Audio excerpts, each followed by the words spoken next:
Chris Richards, Josh Hooten, and Heath Nisbet. To get the business services that are right for your business today, come and see someone on our team at First Bank on Arlington Boulevard here in Greenville. First Bank, together with our customers, we're creating a world where individuals and communities thrive. Member FDIC, Equal Housing Lender.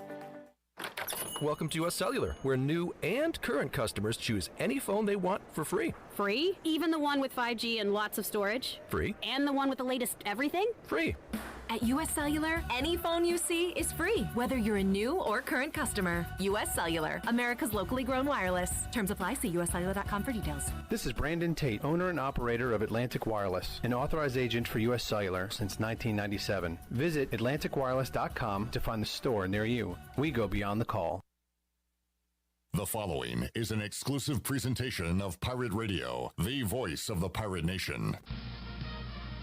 Pirate fans, welcome to the U.S. Cellular 5th Quarter Postgame Call-In Show, brought to you by U.S. Cellular. Be sure to visit one of ECU graduate Brandon Tate's Platinum-certified U.S. Cellular stores and experience the highest standard of customer service. Call in on the live line at 317-1250. Now, with a complete recap of the game and your phone calls, live from the Pirate Radio studios, here's your host of the U.S. Cellular 5th Quarter, Clip Brock. All right, the Pirates fail on 4th down. Tulane's got it, going to run out the clock and knock off East Carolina 24-9 today.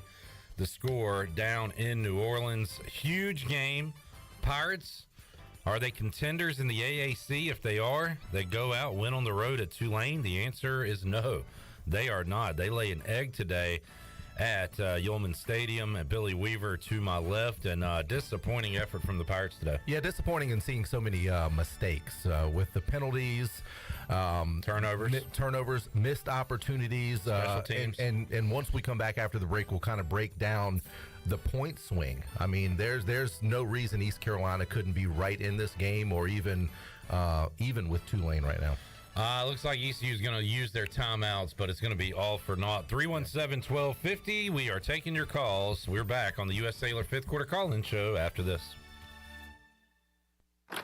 Welcome to US Cellular, where new and current customers choose any phone they want for free. Free? Even the one with 5G and lots of storage? Free. And the one with the latest everything? Free.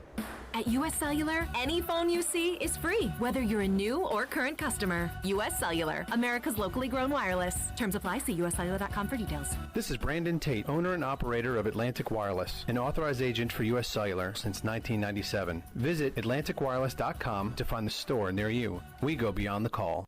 So, how does short points work? Well, at Jersey Mike's, 6 regular number 13s plus 3 giant number 7s equals a free regular number 13. So, Pepsi and Lay's now earn more points towards free subs. That adds up. Exactly. Download the Jersey Mike's app and earn rewards towards free subs with every sub, Pepsi, and Lay's you purchase. So, how does short points work? Well, at Jersey Mike's, 6 regular number 13s plus 3 giant number 7s equals a free regular number 13. So, Pepsi and Lay's now earn more points towards free subs. That adds up. Exactly. Download the Jersey Mike's app and earn rewards towards free subs with every sub, Pepsi, and Lay's you purchase. Will the you of tomorrow be happy with the you of today? It all depends on the decisions the you of today makes. For instance, the you of today has an excellent career opportunity with Delcor Heating, Cooling, and Plumbing. The pay is great, very competitive with other HVAC companies. Plus, you could get a $1,500 sign-on bonus. The you of tomorrow will enjoy some time away because Delcor also offers paid vacation. Most HVAC companies don't. And since the you of today has some experience, Delcor might just hire you on the spot. Delcor is hiring 12 experienced HVAC and plumbing professionals immediately. You must have a valid driver's license, ability and desire to work, and legally eligible to work in the U.S. Delcor offers a sign-on bonus up to $1,500, plus one of the best benefits packages in the industry, including health insurance, paid vacation, and retirement options. Learn more at DelcorInc.com. That's DelcoRinc.com. The you of tomorrow will thank the you of today for getting a job at Delcor. Delcor is an equal opportunity employer. UBE and PirateWear.com is excited to offer Pirate Nation the largest selection of new ECU merchandise and tailgate supplies ever. UBE has the best prices in town, so that makes UBE your one-stop shop for all things ECU. UBE does daily restocks of Champion, Adidas, and Under Armour. Don't forget to bring your young Pirates in to plunder the Crow's Nest, which is the only kids store dedicated to ECU. Plenty of free parking uptown in Greenville. Visit them at PirateWear.com. Go Pirates! Are you ready for some football, Pirate Nation? Bud Light is America's favorite light beer and the official beer of the ECU Pirates. When planning your fun times this football season, be sure to pick up some Bud Light at your favorite retailer. Bud Light carefully brews their beer to be perfect for anywhere there's fun. Because when there's fun, Bud Light is there. Get ready to have fun this season, Pirate Nation, and always stay in the game and drink responsibly. Bud Light, the official beer of the ECU Pirates, and proudly distributed by Carolina Eagle Distributing since 1989. This is Mike Houston, head football coach at East Carolina University, and you're listening to Pirate Radio, the voice of the Pirate Nation.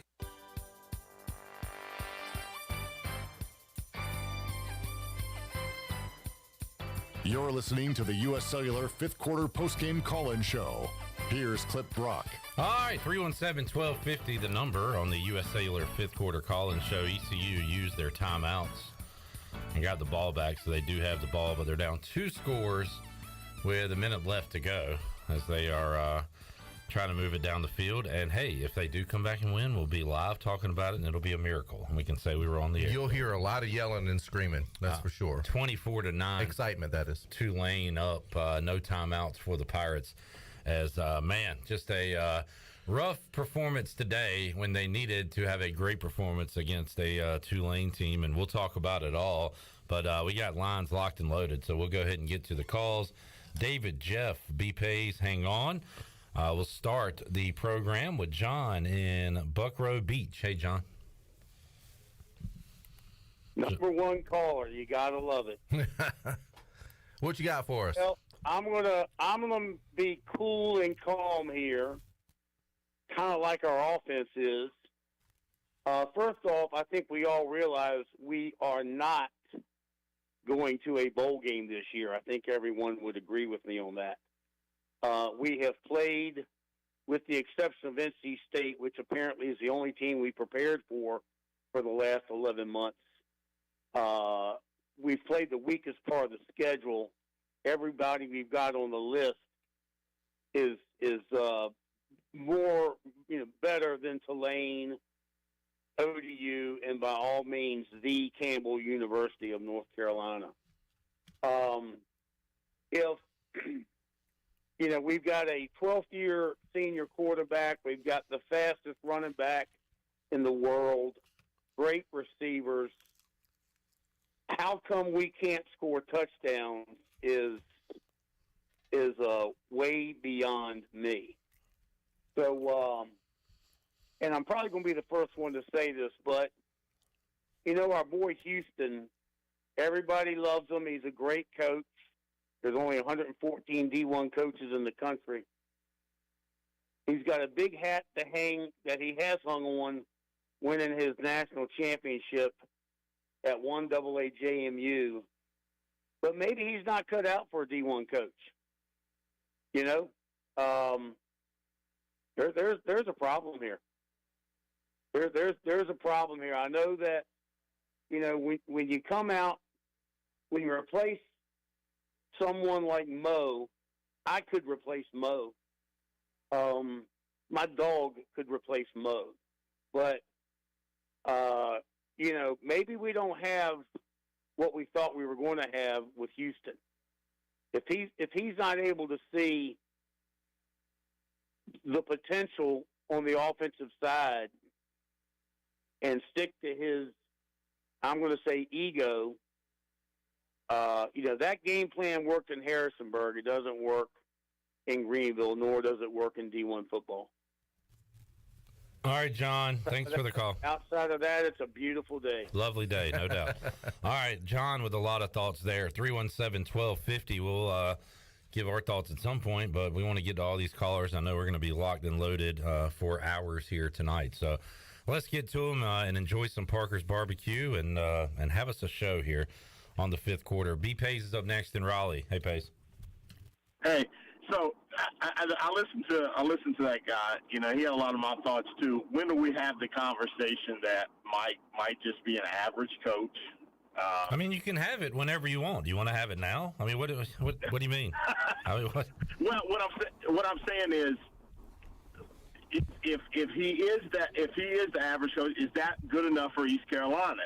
I'm not talking about firing Mike Houston now. I think that's, and I hope you aren't either, Pace. Like, you going to fire him tonight? No. Yeah, I mean, my conversation is this is what we're going to have with him. If this is just how it's going to be, then we're just going to have to accept. Except that's what it is, because John, like you said, John Gilbert's not going to fire Mike Houston. That's not going to happen. But we have a fifth-year senior quarterback that's still making first-year mistakes. We have an offensive coordinator that I've heard Donnie Kirkpatrick in these press conferences say, "That's on me. I haven't taught him well enough not to make these mistakes." You're going to hear the same quote on Tuesday in his press conference. He's going to say the same things. Now, Tulane has a great defense, but you just don't make those plays that were made today. When you have Ryan Jones wide open, you're forcing the ball. You just don't do that. And this is not, Holden's a great kid, and I think he's a good quarterback, but you cannot continue to make those plays and be a successful team. I will say this, and I'll leave it at that. Mike Houston has not beaten anybody in his tenure. He doesn't have a big win. We can go back and look at the teams that he has beaten and their records, and I promise you, in a 4-year period, I bet you those teams have losing records, and I'll leave it at that. Well, Paige, I got a text earlier this week. Let me read it again. This was on Thursday, and it said, it's from a friend of mine. He said, "As we get ready for tomorrow's game, I would like to help putting this football program into perspective. During the Mike Houston era, we have 17 wins, much improved over Scotty Moe, yes. But when you dive into the numbers, it tells the real story. Only two of those wins are against teams that finished the season with a winning record." He says SMU and Marshall, 7-5.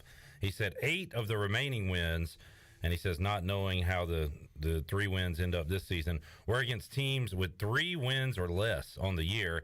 He said the major reason we have won more games than Mo is discipline, which was lacking today. Right, that's what lost that game today. And he said, however, this program has a long ways to go.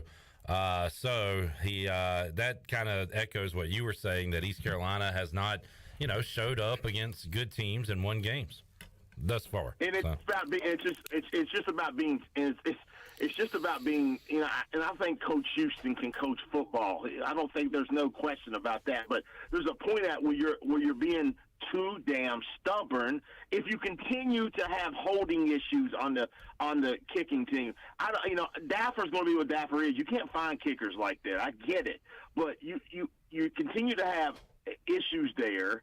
You got a special teams coach, I think, that's coaching other things, and the excuses at some point are going to have to stop. And you can be stubborn. Hey, all 3 of us on this call right here are married. At some point, our wife is going to get pissed off if we continue to do the same thing and we're stubborn about it. And if we don't make a change, then we're probably going to be in a divorce situation. All right. That's good. We're going to keep taking these calls every Saturday. All right, Pace. See you, man. All right. Take care, guys. Be Pace in Raleigh, 317-1250. Jeff is up next in Louisiana. Hey, Jeff. Hey, fellas. I didn't actually get to make this game like I wanted to, even though I'm right down the street, couldn't find a babysitter. But you know what? I'm kind of glad I didn't. I swear, I feel like we see 2 Pirate teams. And it's either we're going to see, the one we saw against, NC State most of the game, or the first half against South Florida, or we're going to see, that second team that's, the remainder of those times. And it's just, it's just hard. It's hard to get excited when you know that team that you don't want to see comes out and takes the field like they did today. Every time Owen lined up for, an extra point or a field goal, my stomach dropped, and for a good reason, because another one he missed. And I just see a lot of stupid penalties. I feel like we helped Tulane score a lot of their points today. Took a lot of our own off the board. But discipline fundamentals, if you don't have them, it makes it extremely hard to win. And when you have to kind of run the catch up at the second half of the game, Holton doesn't make the best decisions because I know he's trying to, get it all back at once. I'm not ready to fire Mike Houston just yet, but I would like to see a more consistent team. I want to see the same team take the field every week, and I just don't feel like I've seen that here lately. But that's all I got. Thanks, guys. All right, thanks, Jeff. All right, thanks, Jeff. Jeff made some excellent points as far as East Carolina gave up too many points, and Tulane they didn't take advantage of points, left points off the board, and they gave up too many points. So can you do me a favor and write this down when I tell them to you? All right, the unsportsmanlike, there was touchdown call back for an ineligible man downfield. So East Carolina had a touchdown taken off the board. They end up with 3, so that's 4 points right there. Unsportsmanlike penalty on Xavier Smith at the goal line would have been 4th down for Tulane. Instead, 1st and goal ends up a touchdown. So now we're a potential, that's another 4 points. So that's an 8-point swing. So that's Tulane, 4 points. You got it, man. You got it. Owen Daffer missed the extra point. So that's -1 for ECU. ECU defensive holding near the goal line gave Tulane a 1st and goal on the half-yard line. Tulane scores touchdown on the next play, possibly another 4-point swing. Penalties were just killing East Carolina. So then, of course, there was the interception in the end zone, which is possibly -7 for ECU, give or take. At least -3. At least -3. What do you say? So any -3, 5.5? Yeah, okay. -5. Let's say 5. Yeah. Let's say 5. But then Tulane, it took them 2 plays to score on the other end. They scored 7, so that's +7 for Tulane. Okay. So add those up right there, if you would. Did you mention the missed the blocked field goal? Oh, no. At the end of the half, there you go. That's another 3. So ECU's at -13. Yep, -13. And they are at 8 plus 15. 15. So what was the final score? Who cares? 24-9. So listen, I want just entertain me. Yeah. So add 13 to 9 for ECU. That's going to give me 22. Okay, and subtract 15 from 24. Hey, now they have 9. Right. All right.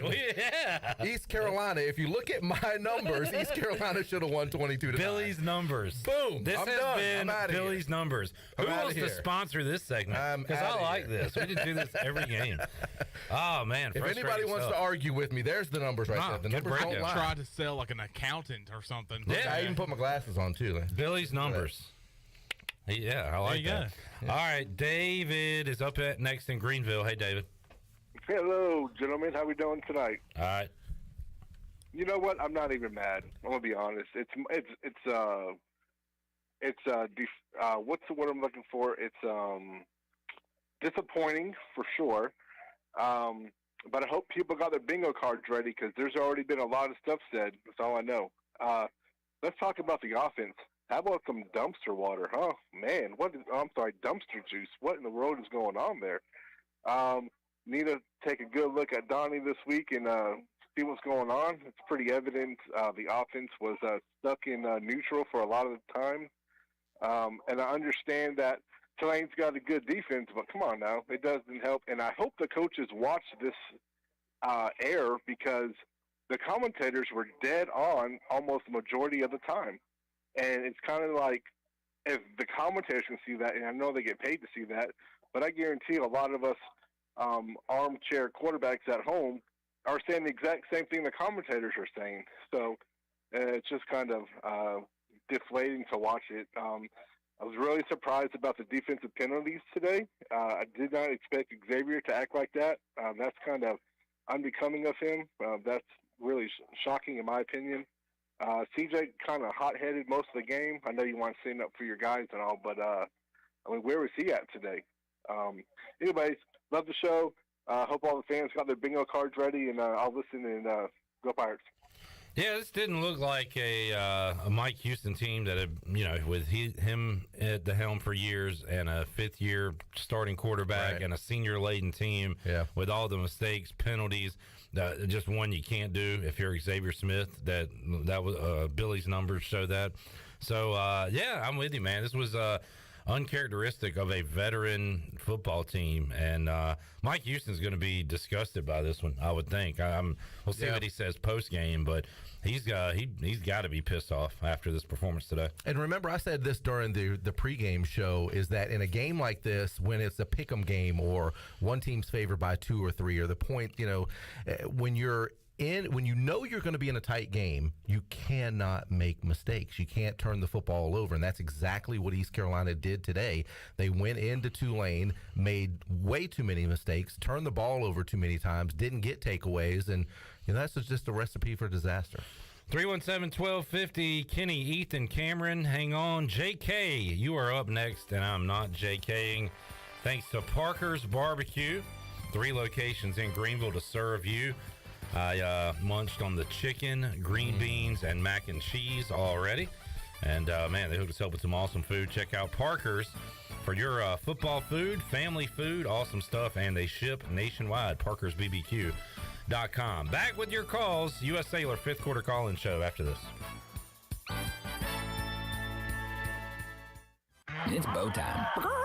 The Mumfest concert featuring CMA New Artist of the Year, Jimmy Allen, is coming. Give you my best shot. Join Bojangles Friday, October 14th at Lawson Creek Park in New Bern for Jimmy Allen. Down home. Oh, you know mama's still cooking them down home. Gates open at 4:30. Coolers are not allowed. The Mumfest concert, Friday, October 14th at Lawson Creek Park in New Bern. For tickets and info, go to mumfest.com. Mumfest.com. It's bow time. Do you need custom t-shirts, apparel, or promotional items for your business, organization, or event? Keep it local. Print it local with University Sportswear. University Sportswear ENC.com is your one-stop shop for all promotional products for your business. With over 1 million items to shop from, University Sportswear ENC.com offers high-quality products at prices to fit any budget. Visit University Sportswear ENC.com for contact information and to get shopping. University Sportswear ENC.com, the official sportswear provider of Pirate Radio. Do you have an old injury or just some pain that keeps holding you back? It's time for you to get better. With Kinetic Physical Therapy and Wellness, we can help you get your life back. Whether you need to get back to a sport, back in the gym, or just back to enjoying life, our team of specialists use a one-on-one, hands-on approach in our state-of-the-art facility to get you back moving again. Don't settle for where you are. Don't stay in pain. Visit kptonline.com today to see how Kinetic Physical Therapy and Wellness can help you live well, move more, and hurt less.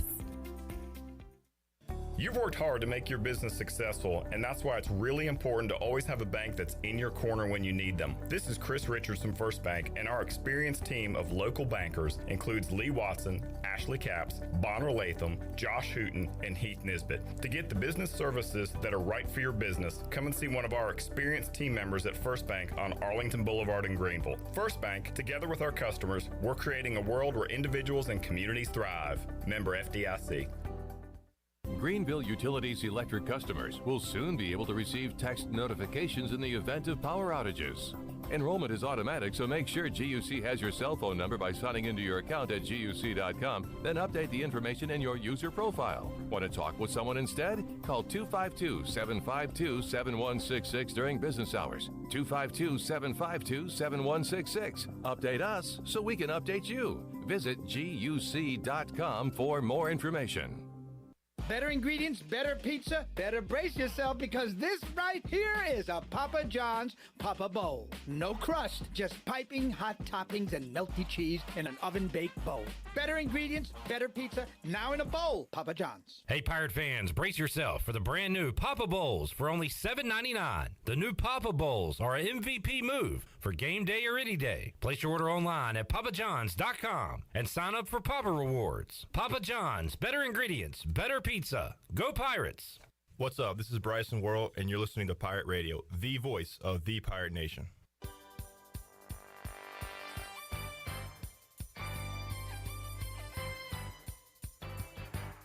You're listening to the U.S. Cellular 5th quarter postgame call-in show. Here's Clip Brock. Alrighty, 317-1250 Pit Electric Live Line. You're tuned into the U.S. Cellular 5th quarter call-in show, East Carolina. A loser, a stinker today in New Orleans. Sir.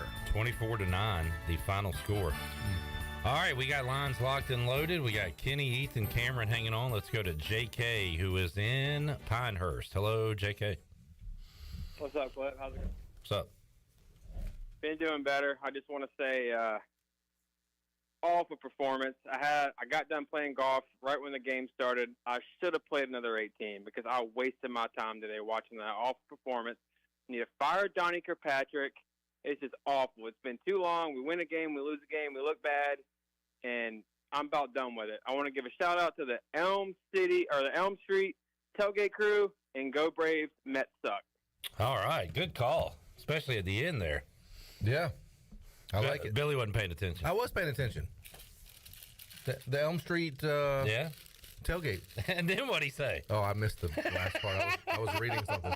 What did you say at the end? Go Braves. Mets He suck. said, go Braves, Mets suck. Mets and he was suck. like, I hear that. yeah. That guy seriously tuned that out? Yeah. That was auto-tune.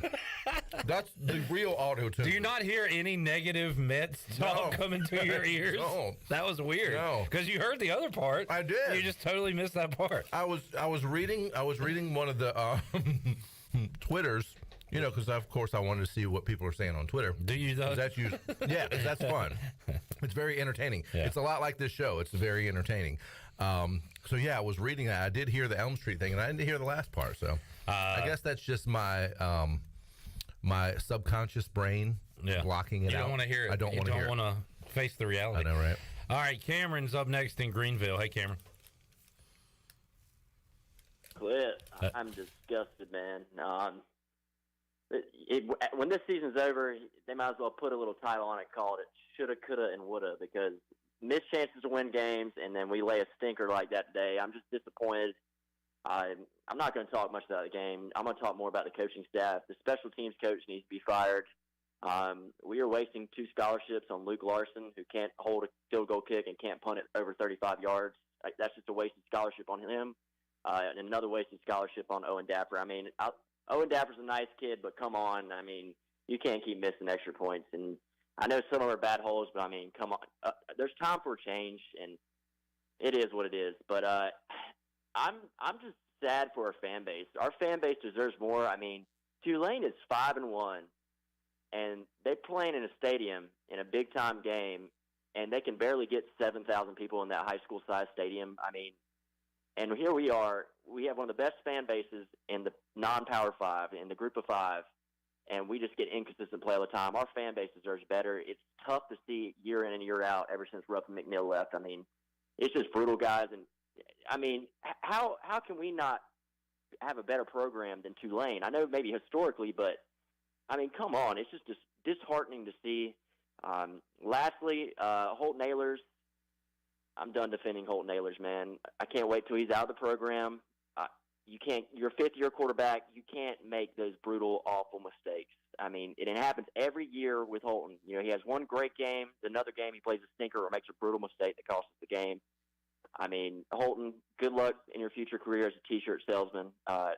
We may lose the next. We're not going to be favored in probably any other game the rest of the season apart from the Temple game. So I'll be happy if we get to 6 wins. It's going to be tough, but we'll see. And go Pirates. All right, there is Cameron in Greenville. All right, let me ask this question. Does 6 wins make it all better? All no, but a lot of it. Yeah. If they go to a bowl, my prediction preseason was 7-5.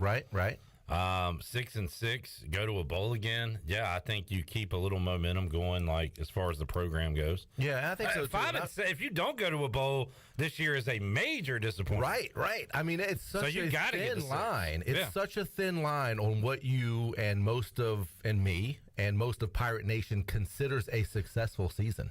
It really is. It's such a thin line, and right now you're starting to get really close to that line. Yeah. It's becoming, must-win time every week, and next week against Memphis is one of those. First caller said, I think we can all agree ECU's not going to a bowl game. Right. I disagree. I disagree with that as well. Temple, and you got to win next week against Memphis, right, and then hope you can get one of the other ones, basically. Yeah. And now, you know what? Cincinnati showed they're vulnerable today. Well, everybody on the schedule is beatable, and as we've seen, everybody can beat ECU at the same time. That's true. So, and ECU can put up 50 points, and they can put up 9. I mean, you never know. Ethan is up in Chesapeake. Hello, Ethan. Hey, guys. I'm not going to ask how you're feeling because I'm right there with you.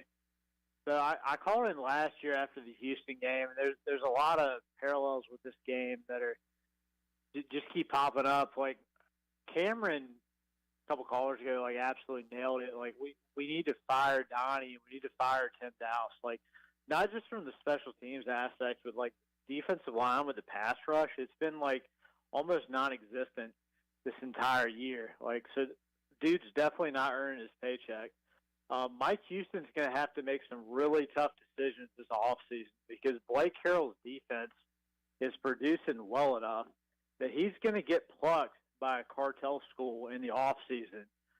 So if we lose Blake Harrell this offseason to somebody, we might as well just go ahead and fire Donnie. Go ahead and replace both coordinators while we're at it. It's really fortunate that Mike was able to win 7 games last year, so he could get this extension. Because without that, I don't know, fellas. I don't know. Something's got to change on this offense. You can't have a fifth-year starter at quarterback making these decisions, throwing a triple coverage. And the thing of it is, he's not getting any better. He's the same quarterback he's been for the last 3 years. And that comes down to coaching. We need to do what we got to do. If we have to go to the FCS levels, if we have to go... No, don't go there. I mean... No, you don't go backwards. We pretty much let anybody say what they want, but Ethan, let's be serious, with our calls here. I'm saying, if we have to get an offensive coordinator from the FCS... Oh, okay. I thought you meant the program go back to the FCS. Sorry. All right, continue. No, God. That's our mistake. That's on us. Okay. Hey, Billy. Stay off the ledge. I'm saying Tulane went and got an offense. Actually, they got a head coach as their offense coordinator from the D2 ranks. Yeah. Mike has got to do what he's got to do to get a quality offensive coordinator. I'm really worried we're going to lose Blake this offseason. But yeah, tough decisions got to be made. I'll hang up and listen. Go Pirates. All right. Thanks, Ethan. There's Ethan in Chesapeake. And, Ethan, that's a legitimate concern, being concerned that somebody could come and pick Blake Harrell away. I mean, with the way the defense has been playing, he's shown progression over the last couple of years. He's been good wherever he's been. So that is a legitimate concern, and I agree with Ethan 100%. Man, if we were to lose Blake Harrell, I don't even want to think about that. Yeah, and it's possible. Daniel asked, do we still smash the like button after a loss? Yeah, you're not liking the crappy performance by East Carolina. You're liking this show that you're watching and tuned into, where we have 182 more people watching than we do likes. So let's get the likes up, folks. Give us a few likes. You like to complain after these losses, and we take the calls. So show us your appreciation and give us a like. Give us a subscribe. Yes, Daniel, you must smash the like after a loss. Smash it! All right, Kenny in Blunt's Creek is up next. Hello, Kenny. Hey, Cliff. Hey, Billy. Well, I don't exactly agree with you on that last comment. We don't like complaining. We really kind of sick of complaining. But you do like the show, though, right? Kenny, you call in and complain. Love the show. I call. There you go. Well, that's what you're liking. You're liking the show. I got you guys. They're just disappointed. You're going to hear that a lot on the calls tonight. I thought the holding the timeouts right before halftime was not a good decision. Thought some of the play calling, we complain about that a lot, but sometimes it just don't get through to who it needs to get through. Special teams, dude, everybody's going to beat that to death because it's horrible. When Daffer's missing, his nets are getting blocked because they can't keep nobody out the back with their arms down. So, the whole special teams has not looked good this year. Just very disappointed in this game. We're going to put it behind us, get this sour taste out of our mouth again, and be out there next Saturday and support these kids on homecoming against Memphis. If we get that win, we'll be calling in a lot happier next week. And I don't know, man, just disappointed. Going to sit back and watch the rest of the show and listen to everybody complain and want to fire Coach Houston and Donnie. And you know what? Let's just get the ship going in the right direction and win some ball games. Go Pirates, and I appreciate everything you guys do. All right, Kenny. Thanks for calling in. As always, Kenny in Blunt's Creek. The likes are up. Wendy says she smashed the like just like the Pirates got smashed today. So there you go. That's it. Steve said a gentle press of the button will do. That's fine. Yeah. Whether you smash, whether you press, whatever you do. But good work. We still have 140 more viewers than we do likes. So let's get those number up. And Facebook, what are you doing? Give us some likes, Facebook. You freeloaders? Come on. All right, 317-1250. Facebook freeloaders. Kyle, David, Johnny, hang on. We will get to your calls when we return on the U.S. Cellular fifth quarter call-in show here on a Saturday evening, talking about a Pirate loss 24-9 to Tulane today. Back with more after this.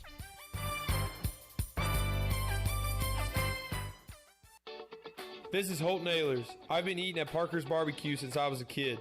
Now, all these years later, I still love to eat at Parker's.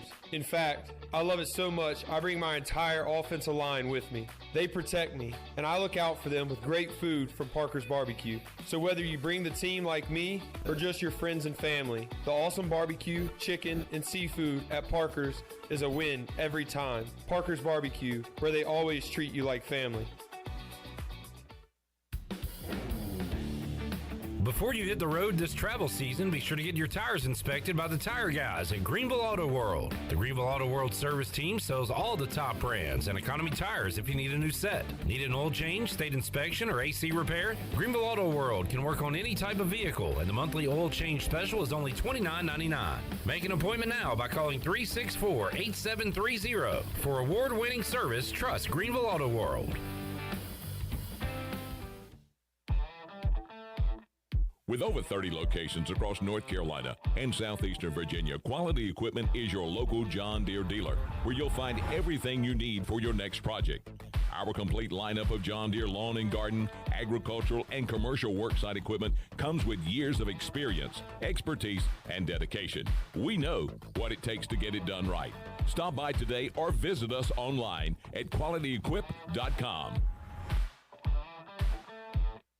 When it comes to hauling dirt, asphalt, or stone, you can trust the pros at First and Goal Hauling Incorporated.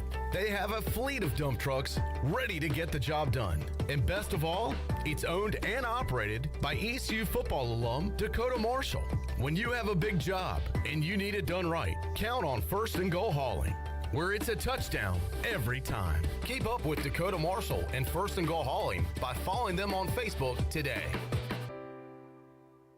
Are you suffering from anxiety, sleep issues, or chronic pain? Have you heard of CBD? You can learn about the benefits of CBD right here in Greenville at the Hemp Garden. Hemp Garden offers a variety of products and solutions that are truly making a difference in our community. Hemp Garden also provides products that can assist with energy and focus. Have a pet? Come check out their selection of CBD pet products. Visit Hemp Garden to speak with a CBD specialist in a relaxed and welcoming environment today. Exclusive discounts are offered to first-time customers. Hemp Garden, located at 3040 South Evans Street in the Target Shopping Center in Greenville.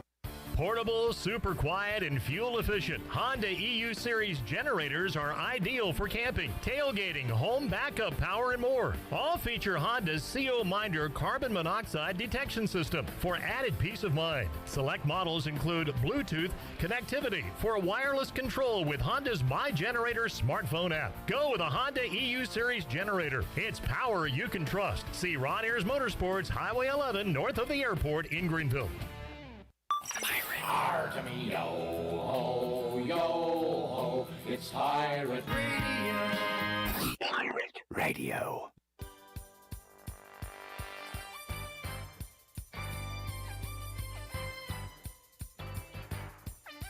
You're listening to the U.S. Cellular fifth quarter postgame call-in show. Here's Clip Brock. 317-1250, the number on the Pit Electric Live line. You're tuned into the U.S. Cellular fifth quarter call-in show. Bad news, Billy. Parker's hooked us up with some great food, but no banana pudding tonight. No, but they gave cookies. Good news. Yeah, I just have to have something sweet after my meal. I don't know why. All right, sweetie. We got you covered. 317-1250. We got Bobby Ray hanging on, Kyle, David. But right now we'll go to Johnny in Falkland next. Hey, Johnny. Did you hang on, Johnny? Hey, Johnny. Sir, I'm here. Not going to ask how you're doing. I'm not going to bash Holton. You know, not going to bash Donnie. I just remember the good old days of, you know, Jeff Blake and Leonard Henry and Carl Lester Crumpler and Kevin Monroe. Like, you know, I miss the good old boys. So that's it. I hope there's some other Pirates out there that miss just some good old boys out there. All right. Thank you, guys. Are you the guy, Johnny, that names a bunch of players off? Yeah, I can keep going. I thought you were. I was kind of upset you didn't, but nah, too late now. I would hope you were going to Yeah, just go on for about 2 minutes. I was going to let you roll, but hey, anyway. You know what, Johnny? Johnny, the bad part is that most ECU students and recent graduates of East Carolina don't really even know those names. I would agree, because that's how long it's been. Like we know, Leonard Henry seems like to me just played yesterday. David Garrard, those guys, Philip Henry. I mean, we could go on and name all kinds of guys. But they seem to me like they played yesterday. But we got to remember, there's a lot of fans out there now that don't even know who those guys are, and that's sad. That's why really Professor Johnny's here to educate them. All right, Johnny. Thanks, man. 317-1250. David is up in Oriental. Hey, David.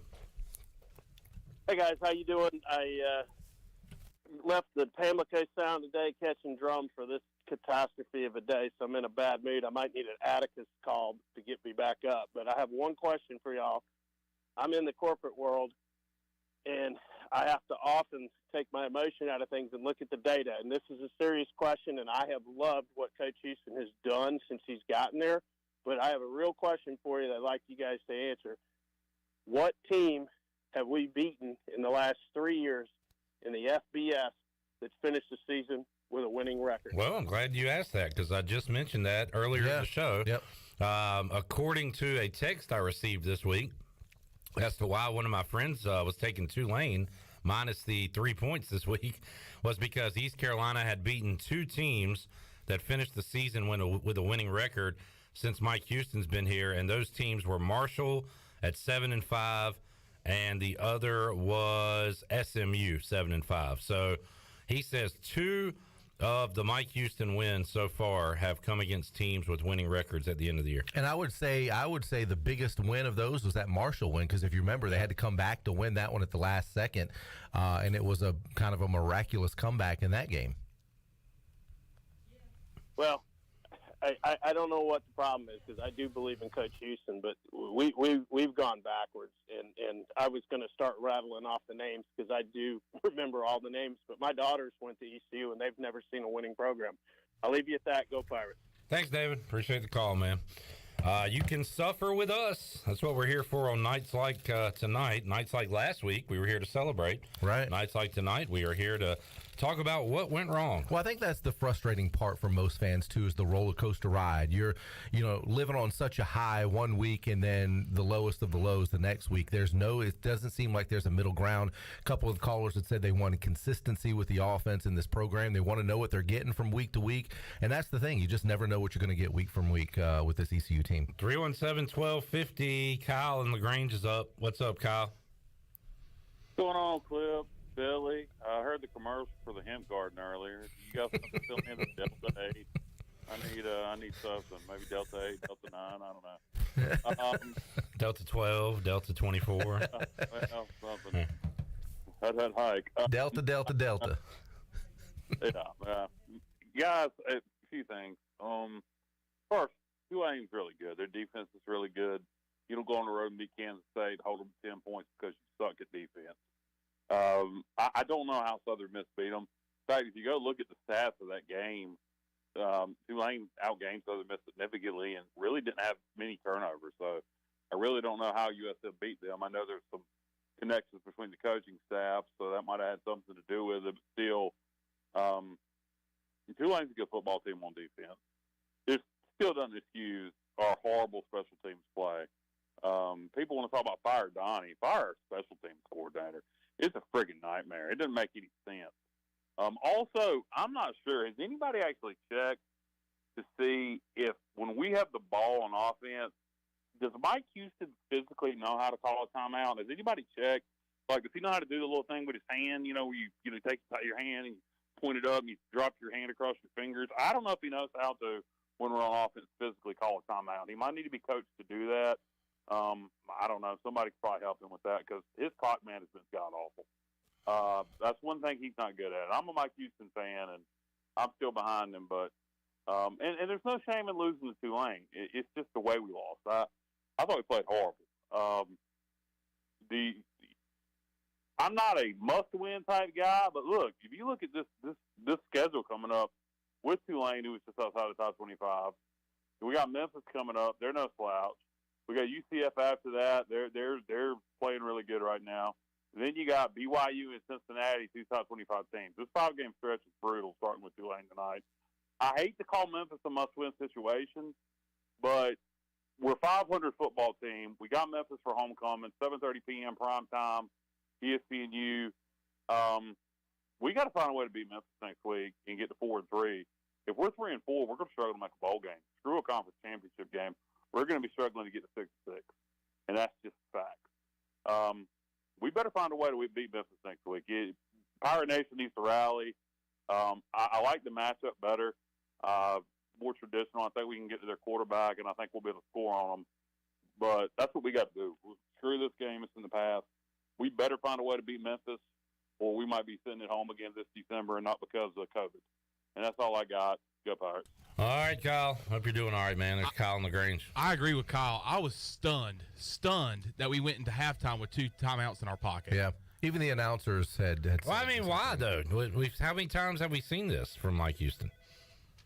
I mean, I don't know, but I was thinking that we could at least utilize them in some sort of way. Sure, but that's just not his MO.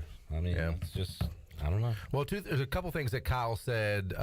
He said he hates to say that this is a must-win situation against Memphis. Well, it is. I'm going to say it. It is a must-win situation coming up next week. No doubt about it. It is a must-win situation. The other thing I agree with him wholeheartedly on, too, is that it's no shame in losing to Tulane. Tulane is a good team. We talked about this. They were favored in this game, depending on what line you looked at. Great defense. They were 4-1. No shame in losing to them, but I agree with him wholeheartedly on this point as well. It's the way you lost to them. You shot yourselves in the foot with the mistakes and the turnovers. 317-1250. Let's get one more before we take a break. Bobby Ray in Winterville. Hey, Bobby Ray. Bobby Ray. All right. No Bobby Ray. Let's go to Brian in Hamlet. Hey, Brian. Brian. Hey, guys. Hello. Yo. You're up. Hey, I just wanted to say it was a bad night for us tonight and that sort of thing. I'm doing something right now, so I have to call you back. All right. All right. Call us at your leisure. Hey, you know what? We'll hang on. No, we'll wait. We'll wait. No. Ahead, what Brian. you got going on? We'll hang on. You got to answer the door? You got to vacuum? You got pizza in the oven? Brian, don't hang up on us. Brian. Got to take a deuce? Call Brian back. Whatever it is, we'll hold on. Well, all right. Brian had bigger things to do. Yeah. What a shame. I don't want to let any other callers on until Brian gets back. You know what? It makes me feel good that he thinks that he's just calling up his buddy. Oh, hey, let me call you right back. Hey, fellas, let me get back with you. Let me get back with you. Brian, shoot us a text, man. 317-1250. All right, David and Donna, you'll be up next, and we'll have open line 317-1250. Call us when you got time. Back with you on the U.S. Cellular 5th quarter call-in show after this.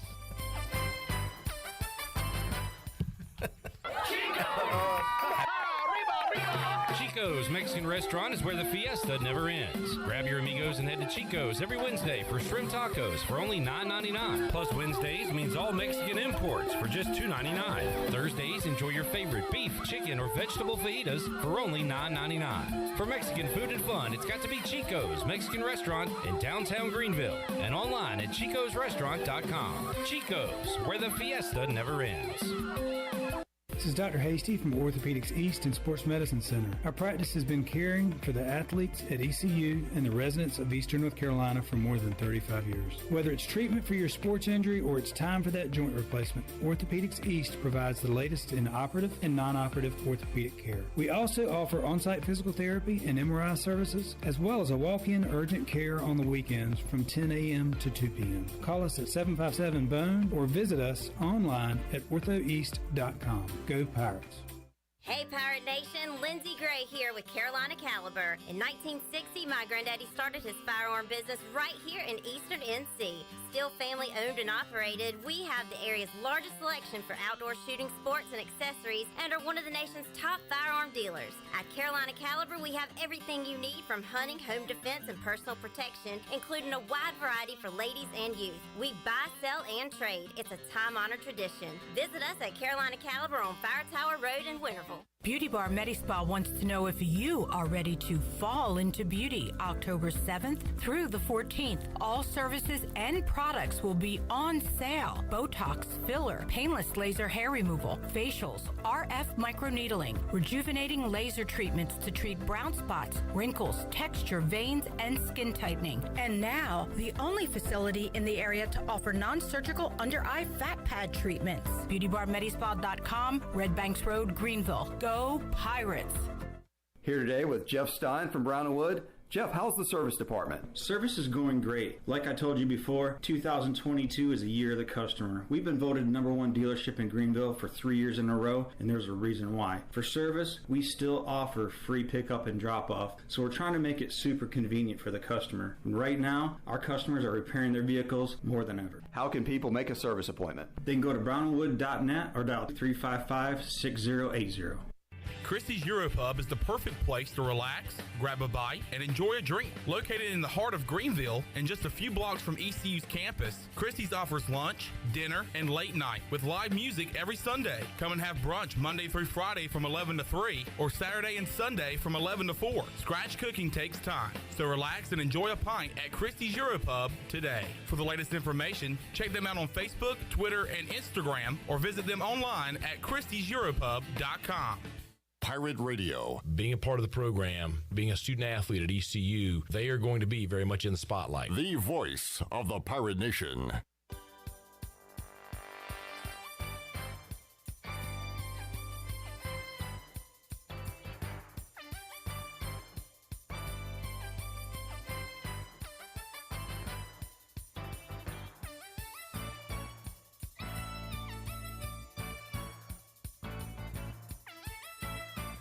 You're listening to the U.S. Cellular fifth quarter postgame call-in show. Here's Clip Brock.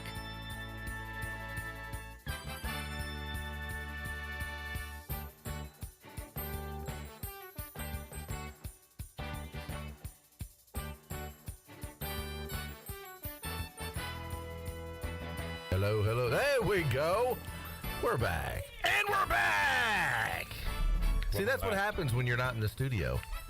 When you go out to use the potty or whatever. I go outside to use the potty? No, when you go out of the room to use the potty.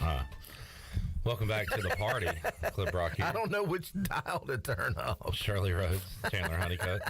And we're back! And it's just one of them shows. 317-1250 on the U.S. Cellular fifth quarter call-in show. Jesse says, will you please discuss the countless third and longs we gave up? Yeah, that too. Yeah, something we hadn't touched on. Call in, Jesse, 317-1250, and you can discuss that, just like Josh, Johnny, Donna. And right now we'll go to David and Gardner. Hey, David. Hey, how's it going, gentlemen? All right. First of all, you got to give congratulations to Tulane. They were the better team tonight. No shame in losing to a better team, right? Talk about why they were better. First of all, the turnovers just killed us, right? Every turnover we gave up, they converted into points, right? And you just can't win games like that. On the defensive side of the ball, I really wasn't impressed with our secondary. I thought we, played a little too soft, gave up a lot of big plays. We should have been a lot more aggressive in the secondary to prevent those big plays by Tulane. But the thing that sticks out to me the most is the laughing stock our kicker has become with the nation, right? ESPN spent the whole first half of the game talking about how crappy our kicker was. And as they were talking about it, he was missing kick after kick. Like, they did a highlight reel of all the kicks that this guy's missed, and the guy turned around, like, not a minute later and missed a PAT, right? And frankly, if Houston doesn't replace this guy, we've got 3 freshmen on the bench right now, right, that could take over for this guy.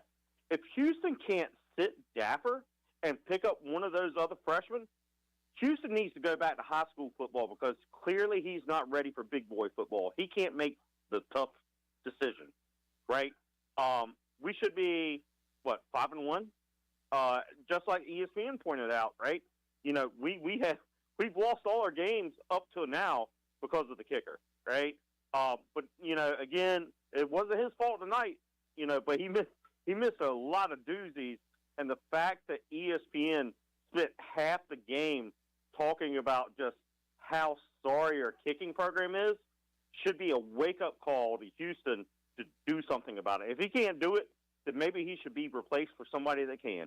And that's all I got to say. I'll take your response off there. All right, David. Thanks for the call. All right, David, I appreciate that, too. And you know what? I'm never going to bash a college football player as far as using words like this guy sucks or this guy should do this instead of, go sell T-shirts and all that. I'm not going to say that about these players. I'm not going to do it. But you also can't defend, lack of productivity on the field. If the player is not getting it done, that player should be replaced because there's plenty of other guys on that team that are willing, able, and probably, in a really good position to go out there. And my thing is if Daffer. First of all, I believe that Daffer is a good kicker. We saw that last year. He's not a good kicker this year. Now, why not sit him? Not saying bench him, done, kick him out of the program. There are people, guy shouldn't even be on the team anymore. No, that's ridiculous. Maybe sit him. Bring another guy in, and then that doesn't mean Daffer won't win the job back later on. Sometimes you need that kick in the behind. So it's a delicate situation, especially when you're dealing with kickers. But like I said, I'm not going to ever bash kickers like that. But it's hard to defend kickers, too, when they're not doing their job. All right, and I agree with what David was saying there. We've got to have the worst kicking operation in FBS football. Yeah. And Mike Houston will say each week that it's not just Daffer. Well, we've got the worst entire operation then, whatever it is. It is the worst because every time we line up for a field goal now, fans are nervous. We had a caller talk about it earlier, and I'm with them. I don't have any confidence that it's going to go in. So yeah, and you know what? One of the big problems is you don't have a special teams coordinator. That's just a special teams coordinator. You've got a coach that's also a defense. What Doust is Tim Doust is.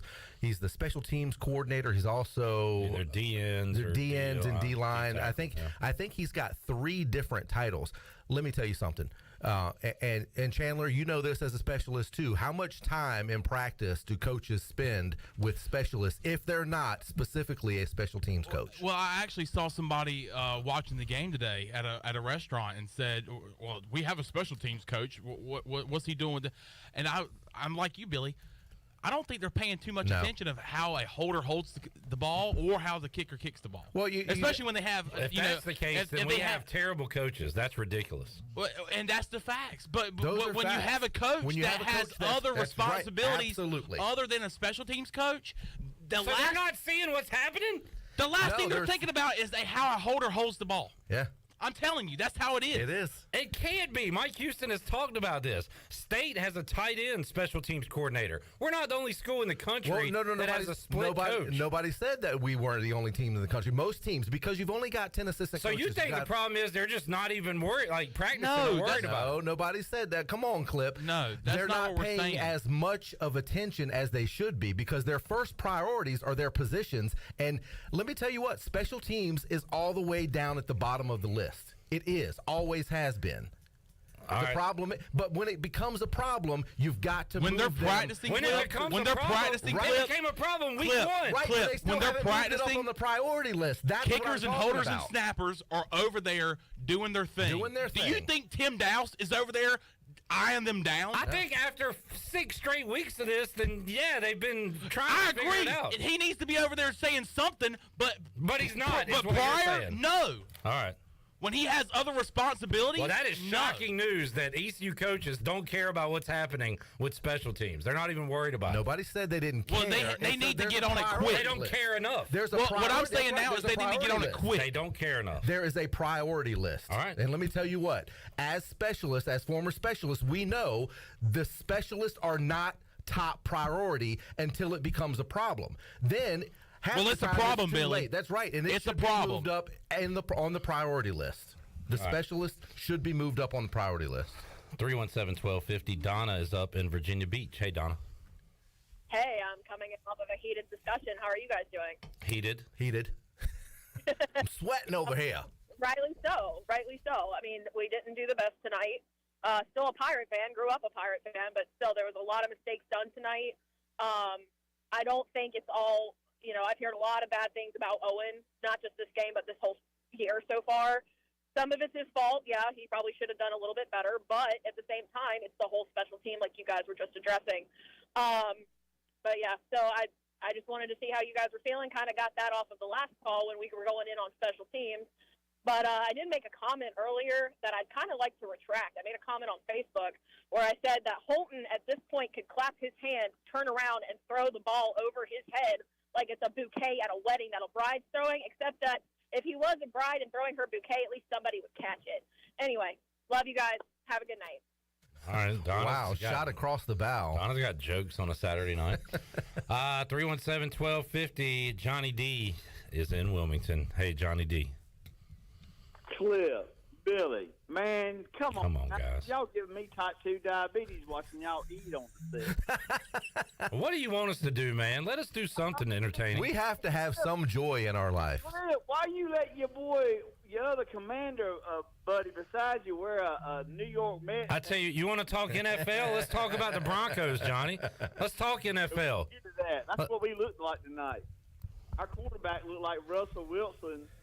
But oh goodness, you need to take Russell and ride off into the ocean somewhere. Hey, I saw somewhere where somebody had bet $1,000 on that game that there would not be a touchdown, and he won $100,000. Yeah, how about that? What a bet! That's a great bet. Man, I wouldn't doubt it.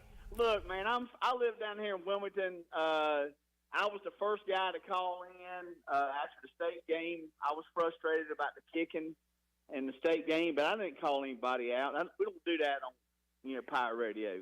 Not Pirates don't.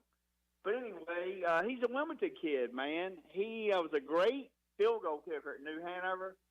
But I don't know, man. I think, and I'm being facetious again, but I think I said something to the effect of, we've got all those soccer fields in Greenville. We can't find a soccer kicker. And I tell you what, I disagree with the other caller, man. I thought Anish and Brock Osweiler talked really good about the Pirates today, man. That he did bring up the kicking, but he said if we'd have got that straight, we'd have beat the state. We'd have beat, Navy, da-da-da. But, no, they won't say it in a negative way at all.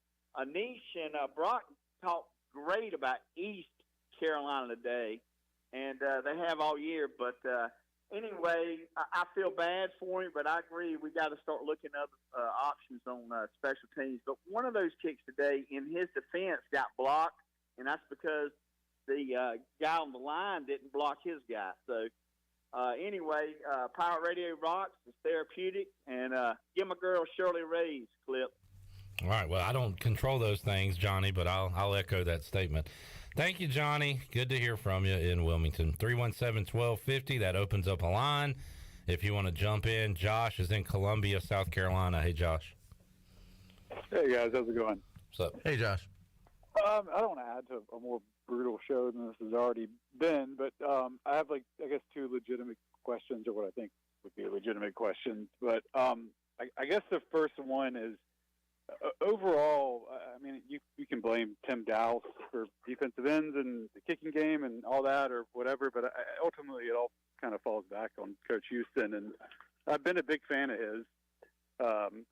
But how concerning, I guess, is it to you to see the type of, regression I think that we've seen in the special teams and the, defensive secondary? We've given up a lot of big pass plays throughout the year.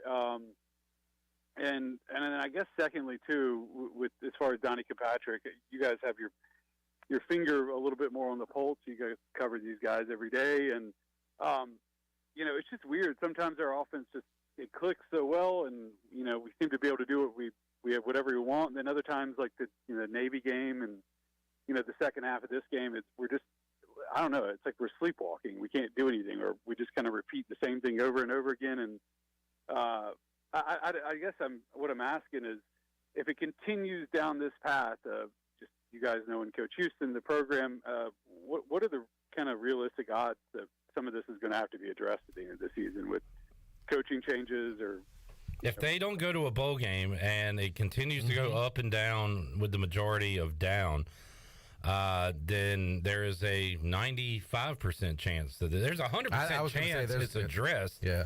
As far as a change being made, a pretty high percentage, because the thought this year was you had a quarterback that had all these starts and all this experience with all these weapons, and this is Mike Houston's best team assembled since he's been here. And if they underachieve this year, which is not going to a bowl, and some people saying even going 6-6 is underachieving this year. I've seen a lot of that in the chats. Then absolutely, it's definitely going to be addressed. 100% is the answer to that.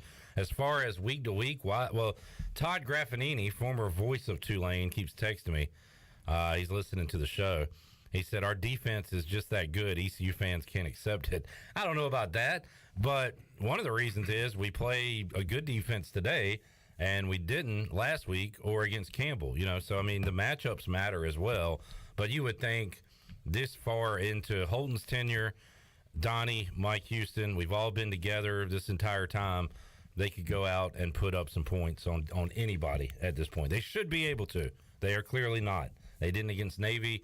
They didn't here today against Tulane. So, all right, Josh, thanks for the call. Anything else? Go ahead. Yeah, the only thing is, I mean, I agree Tulane's got a great, defense or whatever, but I haven't seen anybody we played this year that we haven't been able to physically match up with. I think the tools are there to, under the right coordinator, whatever, to score plenty of points on Tulane. I don't think they're that much better than us, but, I'll rest it there. All right. Thanks, Josh. 317-1250, Sean, Jesse, and Jerome. Hang on. We'll take a timeout. Come back. More to go. U.S. Cellular fifth quarter call-in show. We are back with you after these words.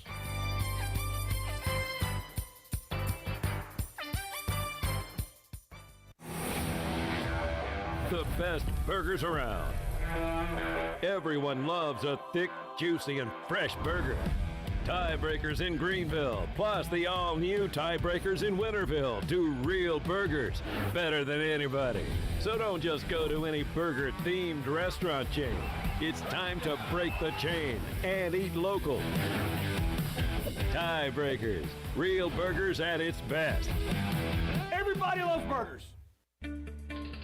I'm Michael Vaughn with East Coast Grading and Utilities. Many of you know my dad, David Vaughn, and his work in putting in subdivisions all over Pirate Nation. But East Coast Grading and Utilities is not just for those type of big jobs. We're here for the homeowners. Whether it's concrete, driveways, hauling rock, or sand, whatever you need, East Coast Grading and Utilities can get the job done. Call us at 252-531-7494 or check us out on Facebook at East Coast Grading and Utilities.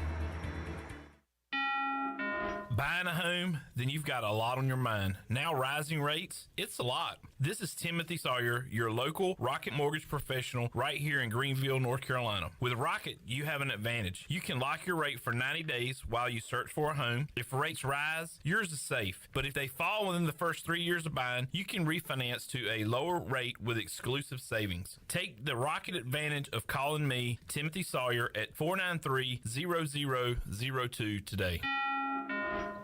Dear past, present, and future football watchers, you know why we're here.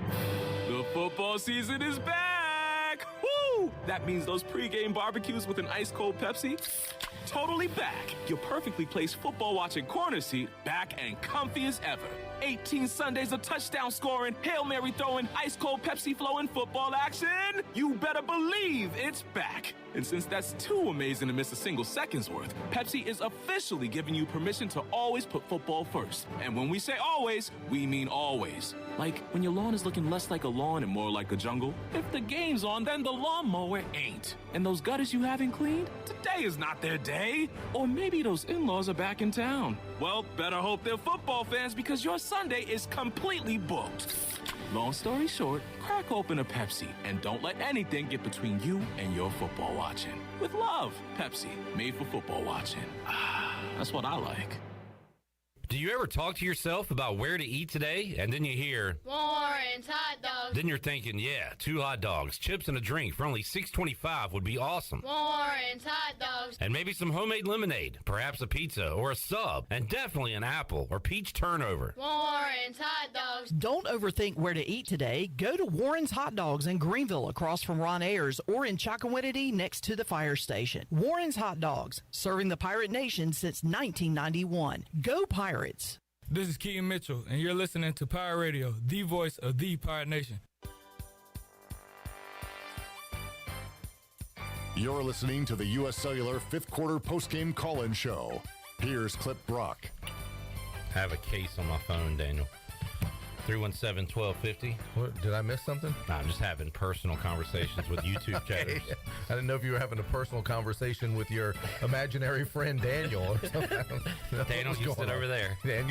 Daniel is over there. He's been spinning that chair for the last 10 minutes. We got a poltergeist situation going on. All right. Maybe that's it. We figured it out. The problem with East Carolina football, there's a poltergeist. I thought you were going to say we have an imaginary offensive coordinator. Wow. But you did. I did not want to go there, but you did. You did. I thought that's what you were going to say. Wow. Billy, what were the 2 key stats tonight when you look at the UBE stat sheet? So looking at the UBE stat sheets, if you look at the stats overall without looking at the final score, there's no way that you say Tulane won this game 24-9. East Carolina had more first downs, 24-22. East Carolina had more total yards, 419 to 390. So that good Tulane defense, East Carolina was able to move the ball against that defense. They had more rushing yards, 131, than Tulane. Tulane had 40 rushing yards. Passing yards, kind of similar in the passing yardage, but, of course, the big stats, turnovers. East Carolina had 2 turnovers. Tulane did not turn the ball over at all. And in the kicking game, East Carolina was 1-3 overall in the kicking game, 0-1 on extra points, and 1-2 in the field goal department. While on the flip side, because if you did watch the game, the announcers also made mention that both teams were struggling in the kicking game. That was not the case tonight with Tulane, who was 4 for 4, 3 for 3 on extra points, and 1 for 1 on field goals. So that's the big difference. Is penalties? Oh, yeah, penalties the same, yeah. Well, and Tulane had some penalties as well, but as a matter of fact, Tulane had more penalties than East Carolina. I meant to say turnovers and well, kicking, but their penalties in there as well. But, yep, penalties were a problem. Problem with the penalties that East Carolina did commit is they were very costly and at the worst times. All right, Rod, Jerome, Jesse, we'll get to you in a moment. Sean is up in Sanford. Hey, Sean. Hey guys, great show. I remember I haven't been following ECU football long because my daughter, she didn't start until Scotty Montgomery, and son, he went to UNCG, and then he went to NC State, so I have to keep up with NC State as well. But under Scotty Montgomery, it seemed like ECU was consistently sucking every game day, and now under Houston, which is a good coach. I think he's a really good coach. It just seems very inconsistent. One week, they're great. The next week, you really don't know what you're going to get. And it seems like it's been that way, and it seems like it's even more pronounced this season. It's just today was just awful. But if there's anything you guys can allude to as far as what can you point your finger at that's causing the inconsistency? Because it almost seems like whenever Holton has a bad game, that's when the wheels start to fall off and just everything just goes to crap. But, the defense seems to keep holding their own despite the inconsistency. I'll let you guys have the last word. I appreciate it. And go. All right. Thanks for the call, Sean. Well, I mean, you hit a lot of good points. And the thing is with the defense today was on the field way too much. Way too long because East Carolina could not sustain any long drives with the quick turnovers. That's why Tulane did a great job on the, coaches want to take shots down the field after a quick turnover, after a flip of fields. And they did that after the interception in the end zone that Holton threw. It only took 2 plays to go 80 yards the other way for a touchdown. And there was one point in the game where Tulane conducted a 8-minute drive. Yeah. And then we go on the field offensively and then have a 3-and-out. 3-and-out. And then our defense is right back there on the field. Yeah, I mean, and that's a recipe for disaster as well, because your defense, no matter how, I don't care how good of a defense you have, if they're on the field that much, and that's the one thing I missed on here and didn't see on this particular stat sheet that I was looking at. I wanted to see time of possession, because that I would imagine was in favor big time of Tulane. If not, I'd be surprised. All right, 317-1250. While we look that up, let's go to Jesse in Fuquay-Varina. The answer is about 32.5 to 27.5 in favor of Tulane. Not as bad as I thought, but still. Jesse, you're up. Hey, guys. First time, long time. Appreciate you taking my call. I'm calling about those third downs, man. There was so many third and longs, and sitting at the house like, yeah, 3rd and 9, man. And I just knew they were going to complete it. But when we were in obvious passing situations, throwing to a receiver, they had plenty of defenders on them. Is there some kind of nickel or dime backs we can bring in, I don't know. What are your guys' thoughts on that, man? Well, third downs have been a major problem. I did take a note. There was ECU gave up a 3rd and 16 on a run play on the opening drive of the second half, if you remember, when Tulane was backed up deep in their own territory. That is something that you cannot have. You had guys 10 and 15 yards off the ball on a 3rd and 16. They have an inside handoff that goes for 16 and a half yards to pick it up. You just can't have that. Those are just, that there was a mental breakdown on the defensive side of the ball. And Brock Osweiler, I thought he did a great job commentating and as a color analyst on the game today, because he called that out as well. And he said blatantly right there, he's like, that's a bad call. He said that's a terrible call defensively. He didn't say that was a great play offensively by Tulane. He called out and said that was a terrible call defensively. You got to have guys a little bit closer to the line of scrimmage. You got to keep everything in front of you. And instead, they played off the ball on 3rd and 16 and allow a 16.5-yard run deep in Tulane territory. You just can't have those types of things. Right. Well, we'll see how it goes, guys. But thanks for taking my call. All right, Jesse. Thanks, man. Good point in the Facebook chat by Jay and Alexandria. We're talking about how Tulane had struggled kicking going into this game, and they didn't tonight. Both Jay and Alexandria point out that's because Tulane made the change at kicker, unlike ECU. Right. They did make a change at kicker. Very good point. Yeah. They had a different guy in there kicking, and it worked out for Tulane tonight. All right, 317-1250. We go to Jerome in Greenville. Hello, Jerome. What's up, fellas? What's up? I mean, the way they did it in the past is that they always had different coaches and different coordinators be in charge of a special teams unit, but the head coach was in charge of, timing the snaps, the get off, things of that nature. But it's just about pride. You got to take pride in the unit of what you're on. If you're letting a guy go through your gap to block a kick, then you were replaced. I mean, it's just it. Same thing with the kicker. He's not doing his job, replace him. Number two, seems like we don't go into half and we don't really make a lot of adjustments. It seemed like Michael Pratt, every time that we would attempt to try another blitz, he picked up on it right away. We didn't have any checkouts of it or anything. What's your thoughts on it?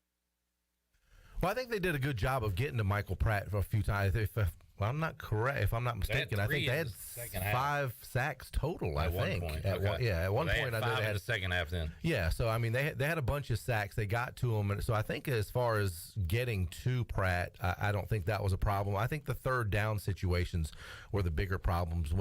Pratt's a good quarterback. He really is. And then, if you remember, they brought in their second string quarterback who came out and played 2 plays and threw, I think, like a 15-yard pass on the very first play and picked up a first down. So they mixed it up offensively.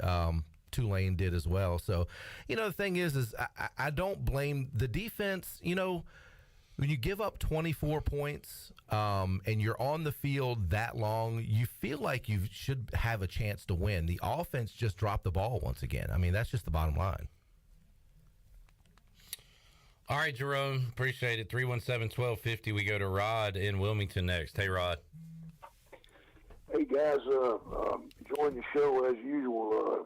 You guys are always entertaining. And I also enjoy hearing from the fans, but I don't want to get down. We got to stay up. You got to go through these valleys to get to the mountaintops, and we played a good team tonight, and we also had to play that other team against that other team, East Carolina, that was beating us with some letdowns in discipline, with some penalties and inopportune times, and so we just got to be sharp. But overall, I think this league that we're in a very strong league. We got some good football teams in this league, and that's going to help us in the long run. I think playing that caliber against that caliber of opponents and being able to keep ourselves sharp. And I mean, we just got to go to work and work hard every week with the kicking game. They're just going to need to have some more live work out on the field where the whole team is. That's one thing to be out on the field and get your kicking in. 40 years ago when I was up there, we had we'd have a live play at the beginning of practice, and then we'd go over to the stadium. We'd work out the rest of the day. But if you got problems with the timing and the meshing and all that, then they need extra work on the field as a unit, and that's what it's going to take. I hope they get it. I'm not down on Daffer. He's just got a bad string of luck. If you take, like today, they said it was a bad hold on the extra point, I believe, and then the guy got his hand up and deflected that field goal attempt. But it's kind of like being snake bit. But they're just going to have to go. And as far as he's the guy in the arena. He's competed. He's competed in practice. That's why he's out there on the field on game day. And he's just going to have to go back in, put the work in, and get the job done. Or if he's rattled to the point where he's just not he's in his head too much, then he may need to have somebody else in there. But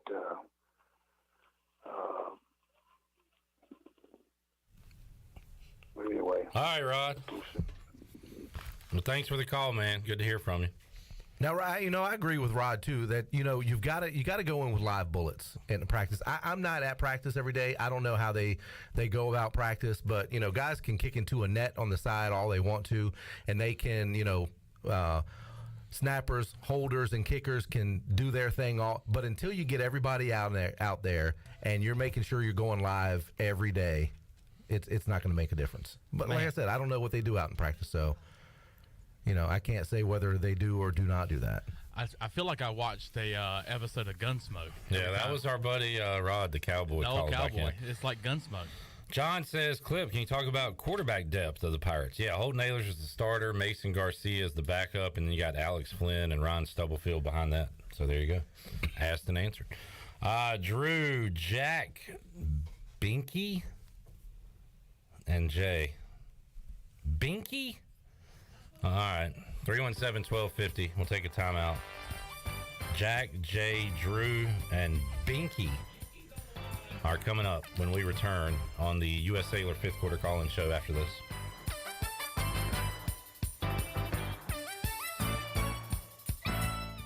The Buccaneer Music Hall is your beacon of music in the land of pirates. The doors open at noon, 7 days a week. And the Buck has live music every night, along with football. Monday is open mic night, the first Monday of each month. Tuesday, it's karaoke with DJ Captain Morgan. Wednesday, it's acoustic night. Thursday, it's the dance party with DJ Kid Scene and live music every Friday and Saturday night with the best bands on the East Coast. Follow the Buck on Instagram for information and schedule of events. This season, party like a pirate at the Buck. Be sure to check out David Price Construction for all of your commercial or custom residential renovation and building needs. Run by ECU alumni, David Price Construction specializes in commercial projects, maintenance on facilities, and large-scale residential renovations and additions. Proud to be voted the Remodeler of the Year by the Home Builders Association of Raleigh-Wake County in 2018 and Best Business Commercial Remodel Project winner for 2020. David Price Construction, the proud ECU Home Services partner. My whole business just went up in flames, but my agent was there before the fire was out. We started a plan. I've got 25 employees who could be out of a job if we didn't get this place running again. My independent agent and auto owner's insurance, they made sure we didn't skip a beat. I mean, we didn't miss a single payroll. That's incredible. For whatever lies ahead, we're always there. This is Jeff Gibson with Town Insurance in Greenville. Call me today at 756-8300. Go Pirates! Hi, Pirate Nation. This is Kyle Gaines from Washington Chrysler Dodge Jeep Ram. Are you ready for fall? Because we are with our fall savings event. Also, are you tired of other dealers marking up their vehicle over MSRP? Don't worry, because at Washington Chrysler Dodge Jeep Ram, we don't do that. Come work with the best salesman in Beaufort County, Stephen Tyson, voted by Washington Daily News. Have the pleasure of working with the best sales staff in Eastern North Carolina during our fall savings event. We have a vehicle for every need. Come check out the all-new design Jeep Grand Cherokee and more. And remember, drive a little, save a lot. Go Pirates. Fall isn't just for football, it's a great time for something new to wear as well. And Russell's Clothing in downtown Washington has everything you need for game day as well as any other day for men and women. Whether it's dress, casual, or even a formal occasion, Russell's has you covered. Russell's has served Eastern North Carolina and beyond for 39 years with quality clothing and personal service. We are proud supporters of ECU Athletics and invite the Pirate Nation to shop Russell's in downtown Washington, the home of Russell's Clothing. Go Pirates! Hey Pirate Nation, this is Holt Nailers for my friends at ArcPoint Labs. Just as I trust my teammates, you can trust ArcPoint Labs to give you quick and accurate results for your laboratory testing needs. ArcPoint Labs provides insights and solutions to enable individuals, businesses, and communities to make informed decisions on their health, safety, and well-being. Visit any of the 6 Eastern North Carolina ArcPoint Labs locations or go to arcpointlabs.com. Go Pirates! Hi, this is Parker Bunch. When I'm not hitting dingers or going viral, I'm listening to Pirate Radio, the voice of the Pirate Nation.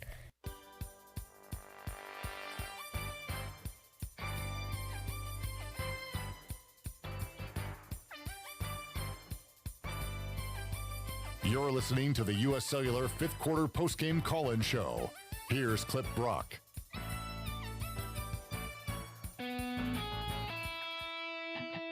Now, with the Pirate Radio Scoreboard, here's Shirley Rhodes. All right, let's take a look at games that are going on right now. Clemson has a 3-0 lead over Boston College right now. Notre Dame is trailing 16th-ranked BYU 6-3 midway through the first quarter. Wake Forest has an early 7-0 lead over Army in the first, and that's about 3 minutes left to go in the first quarter. Kansas State has a 7-3 lead over Iowa State in the first, and South Carolina has an early 7-0 lead over Kentucky in Lexington, and USC has jumped out to a 10-0 lead over Washington State with about 3 minutes to go in the first quarter. Florida State and NC State were scheduled to kick off at 8 o'clock. However, the lights weren't working at Carter Finley Stadium, so it is currently in a delay, although they have tweeted out that the possible kickoff is now at 8:09 p.m., which should be in about 2 minutes from now. Major League Baseball today, it has been a fun day of wild card games. The Guardians and Rays went into the 15th inning, and Oscar Gonzalez hits a walk-off home run in the bottom of the 15th. The Mariners rallied from 7 runs down. They have now taken the lead over Toronto in the 9th inning. It is 10-9 Seattle in that game. That is a look at your Buccaneer Music Hall Scoreboard, brought to you by the Buccaneer Beacon of Music in the land of the Pirates. And they're open from noon until 2 a.m. with live music every night along with football. You can follow the Buck on Facebook and Instagram for an updated schedule, and we'll see you at the Buck. Now let's head back into the U.S. Cellular 5th Quarter Postgame Call-In Show. Here's your host, Clip Brock. All right. right, a lot going on. Pro move by Billy Weaver when I left the studio. Because I was not going to turn it on the Mets game. I was wondering, I was like, is he going to ever turn it on the Mets game? But Billy, when I left, took the remote and turned it to the Mets game, and that was a Look pro at that, 100-mile-an-hour heater by DeGrom. Just give him the heater. Mets won, Padres nothing in the second inning. All right, Jay, Binky, Jack, hang on. We go to Drew in Texas. Hello, Drew. Did you hang on through the break? Shirley said, hold on. Drew in Texas. Drew. Hey, how's it going? I've been meaning to call in last couple of weeks. Haven't had time to. I'll try to keep it as short as I can. Probably ramble a little bit, but I grew up an ECU fan, definitely from the glory days. Jeff Blake, Marcus Crandall, David Garrard, We Believe. And just point blank, hearing people call in and talking about we need to fire people. I think we haven't truly figured out who ECU is within the college environment. And really when it comes down to it, it's a stepping stone. And, unless we invest in a coach, which I still hold the opinion that if we didn't fire Steve Logan, he'd probably still be the coach. And, we got rid of Ruffin, and that guy would lay down the traffic for ECU football. And ironically enough, just to prove how dysfunctional, our history is, we've got that same guy working for our arch rival down the road in NC State. Holton, I mean, everybody can talk about him, from having a good game to a bad game. But just point blank, if you pulled up a spreadsheet of the passes and the completions that he has, he completes all of his passes within an 8 to 12-yard window, okay? He has a noodle arm past 15 yards, He has to put so much air underneath it that a DB can recover from misplaying the down. They can be out of position. He puts so much air on it, they're going to be able to recover, okay? Point blank, the best thing he's going to be able to do is get reinvested in the program, be a rah-rah guy for the community or where like that, because the community obviously still loves him and the politics are still heavy in Greenville. But Mason Garcia is going to be the truth. I mean, to see that guy throw the ball whenever he came in and played those downs for Campbell, that was huge. I don't think that we need to be talking about replacing people from, up-and-comers, because once they have success, they're going to leave. I mean, last I heard, Shane Carden is coaching high school in Idaho. He'd be a great person to reinvest in the program. And, a lot of it, too, is just finding our identity. I mean, Ruffin, bless his heart, it wasn't his offense. It was Mike Leach's offense. And coming from the Big 12, where it's all about just putting up points, that wasn't the ideology of ECU football that we've grown up to love. We grew up on football where it was all about defense. The fact that we could take a punch from anybody. We beat Miami more than Florida State did back in the 90s. Getting back to our glory days as far as ECU football is going to be more about, kind of matching the context with the actual reality. And I'm so tired of hearing these ESPN announcers talk about Holton, breaking Shane Carden's passing record. He did it in 5 years. Carden did it in 3. Context is everything. Go Pirates. All right, there is Drew in Texas. Anybody have local politics on their bingo card? Of course. Yeah. I will say last week Ehlers threw a lot of deep balls that were completed, but tonight, you could say, I guess I read Ryan Jones was open. I didn't see the replay of it. But tonight he had Hatfield on that touchdown, and whether he noodle-armed it, as you would say, or waited too long, either way, it was a bad throw and an easy interception. But it was there. If he throws that earlier, probably when he's supposed to, that's a touchdown to Hatfield. But, it was over that 15-yard mark that Drew talked about. We've seen Ehlers hit some deep balls, but, man, two bad picks tonight. Once again, can't defend those at all. Yeah, and as far as an identity, you talk about back in the 90s and, back in the day when Coach Logan was here and everything, it was wide open offense. I remember Logan used to always say, we're not afraid to score fast. I don't care if we score it's a one-play drive and it's a 75-yard score. We want to score quick. We want to get down the field. We saw that with Skip Holtz, too, when we had that NASCAR offense going on and Lincoln Riley. And, I mean, how many plays did they run on offense in the Lincoln Riley era? I like that. I think Mike Houston likes to run the ball and try to establish the run. I get that. I understand it, but that's not the identity of East Carolina football. It's wide open, throwing it down the field and playing stingy defense. All right, 317-1250. Jack is up in Murfreesboro. Hello, Jack. Hey, Jack. Hello, Jack. You there? Yes, sir. Are you there? Are you there? Yes. I would like to say one thing. Please do. And I would rather listen to a chainsaw go over my left foot than hear Billy Weaver take up Rowan Dapper or Holt Nailers. Now, let me tell you something. I said I have taken up for those guys in the past. I'm not going to badmouth them, but I do say right now, as of tonight, they are very hard to defend. I will say that 100%.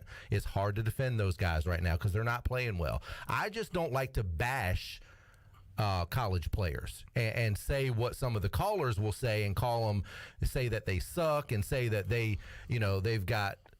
I'm not even going to repeat some of the stuff that's been said. I just don't like to bash the guys, but I will tell you, and I said this before going on the air tonight, I cannot defend those players tonight. They did not show up, and if there's a change to be made in the kicking spot, I would agree with that 100%. So I'm not taking up for those guys tonight. I'm not doing it. Yeah, I don't know where they're going to send Dapper. I reckon they send him over there to Halifax Community College. They don't even got a football team, but yeah, he'd be a number one to go over there. But see, now you can say that. That's the thing. I'm not going to say that about players. I'm not going to bash them like that. I'm just going to say that if they're not doing their jobs, they should be replaced. And I think that's fair. But gosh darn it, this makes me want to vomit watching that damn football game. I understand. Well, I hope you had a bucket. All right, Jack. Thanks. All right, man. Have a good one. Thanks, man. You too. Next time you take up for Owen Daffer, I'm hitting the chainsaw, Billy. And you know what? I agree. I took up for him. I did, but you know what? After as many as he's missed, I have to stay. I say that I cannot defend it. I can't defend it anymore, and if there's a change to be made, then it needs to be made. All right. Binky is in Raleigh. Hey, Binky. Binky? Hello, Binky. Did you make me say Binky 14 times and you're not even there? Wow. You just ruined my entire week. He just ghosted you. You might have to explain that one. I know, I might have to explain it now. Billy thought Binky was one of the names of a Pac-Man ghost. I was unaware the ghost had names. Yes. So you looked it up. And they are Inky, Blinky, Pinky, and Clyde are the ghost names for the Pac-Man. Today's game was Stinky. Jay's in Greenville. Hey, Jay.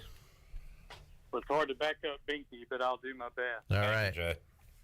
Cliff, I was worried about you. I saw you falling asleep a couple callers ago, so I wanted to wake things up. But, I've listened to everybody call in tonight. I've watched Pirate football my whole life. And, Ed Emery said one time, watching ECU football is like loving a woman that don't love you.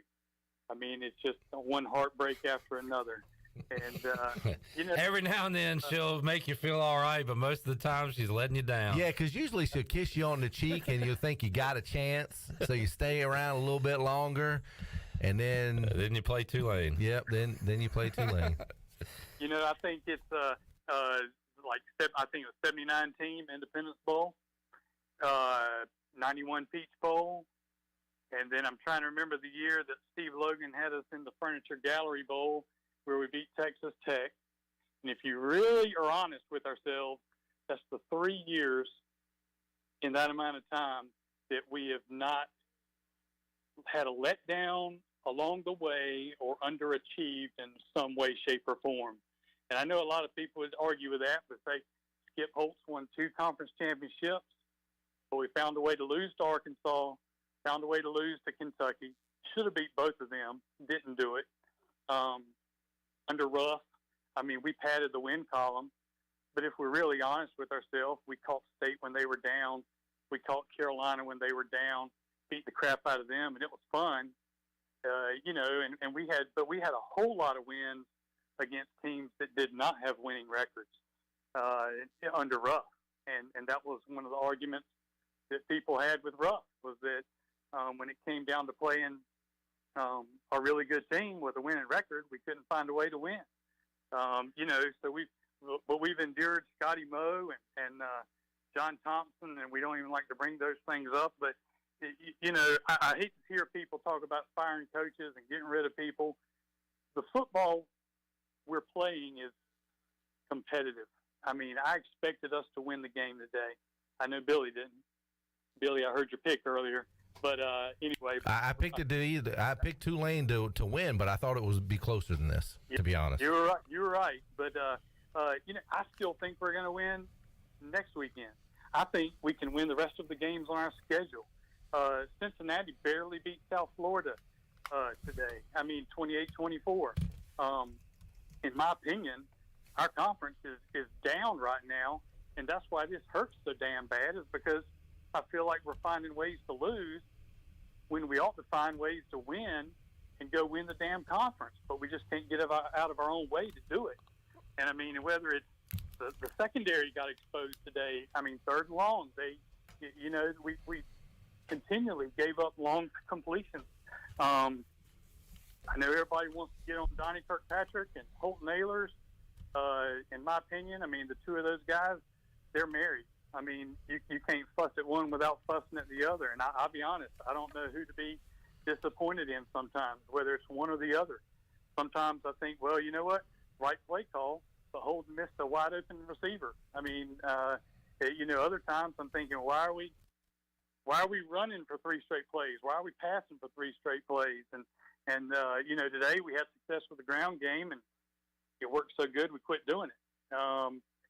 So I don't know what to think, but I just hope the fans don't give up, because the worst thing we can do right now as a Pirate Nation is to not show up for homecoming, not show up against Houston, who's struggling, and we should be, to not show up against Central Florida, who is probably, outside of BYU, the best team we got left. But, let's show up, let's finish it up, do our best, support who we got. And at the end of the year, we got to trust Coach Houston to do what we hired him to do.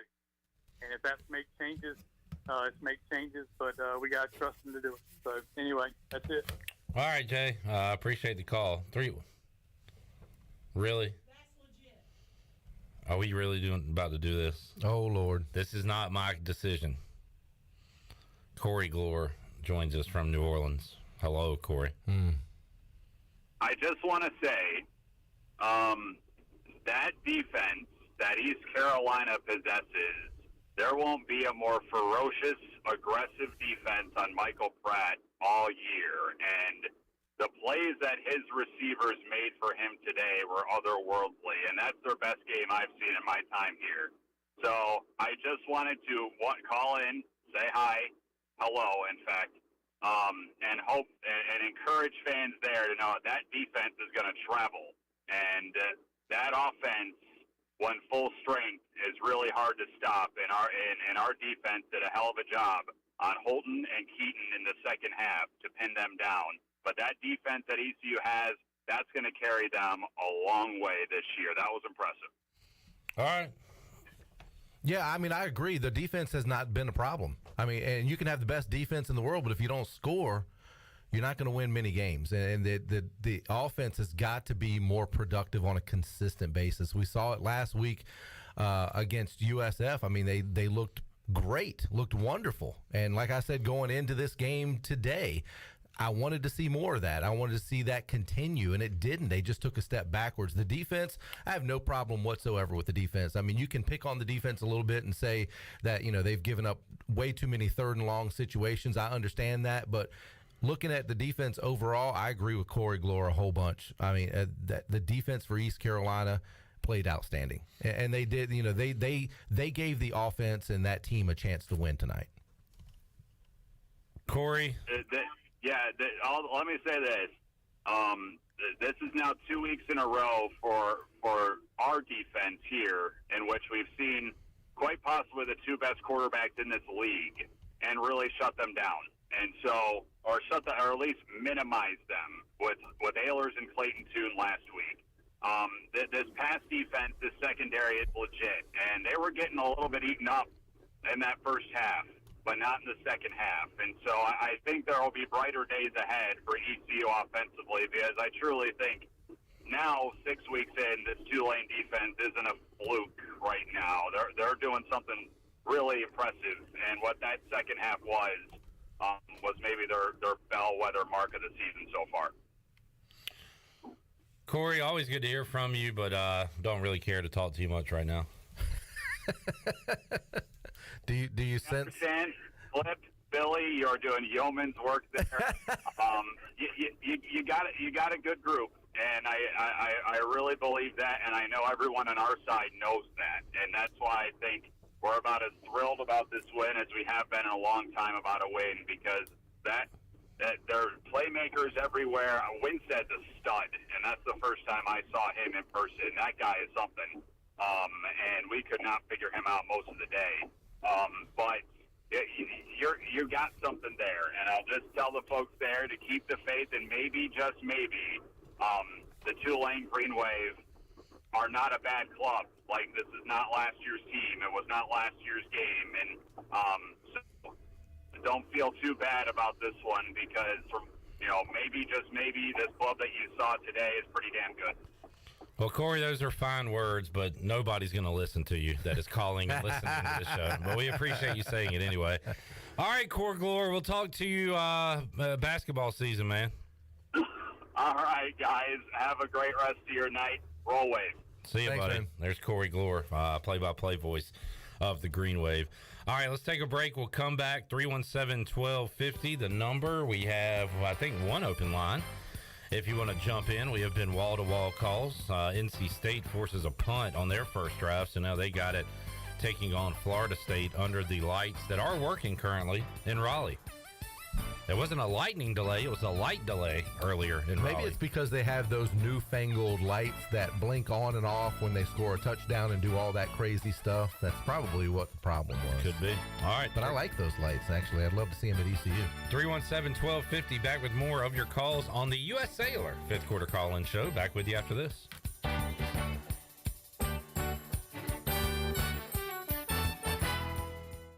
Country Mart has been locally owned and operated for over 40 years and is your premier country store serving the best cheese biscuits and country food around. Country Mart is open every day and has 2 locations in Bethel on Highway 11 and in Stokes on Highway 903. Both Country Mart locations are top-of-the-line fuel stations serving Shell gas, including 93 ethanol-free high-octane gas, which is the best for all you boat owners. Country Mart, fueling you up with great food in your engines with great gasoline. Go Pirates!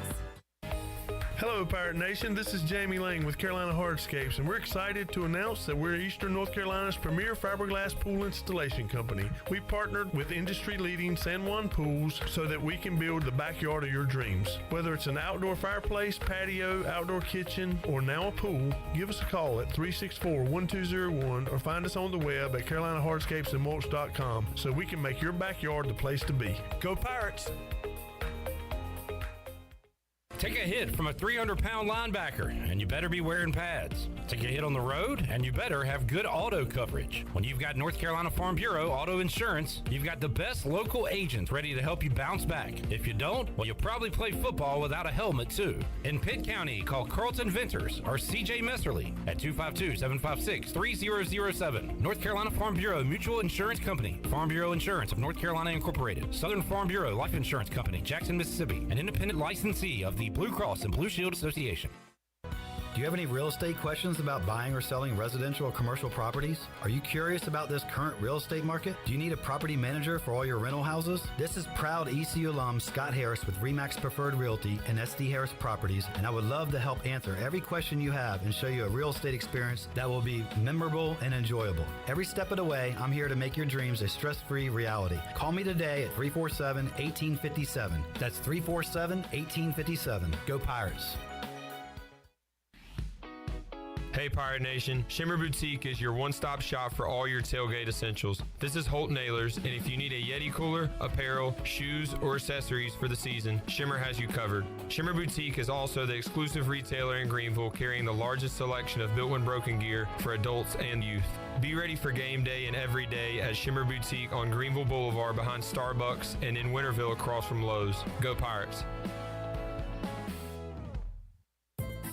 Hey Pirate Nation, this is Holt Nailers, and when it comes to getting your family together, there's no better place than Familia, which is Italian for family. Familia is the place I like to bring my football family, especially my offensive linemen. Whether it's great New York style pizzas, homemade meatballs, lasagna, chicken parmesan, or delicious homemade desserts, Familia is a winning play every time. For dine-in or takeout, make Familia your go-to play when you have a hungry team. Familia on Fire Tower Road near Pitt Community College. Go Pirates!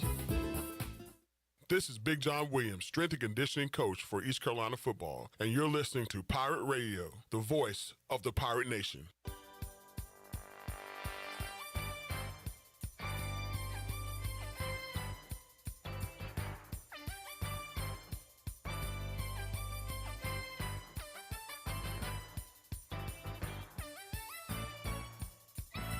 You're listening to the U.S. Cellular fifth quarter postgame call-in show.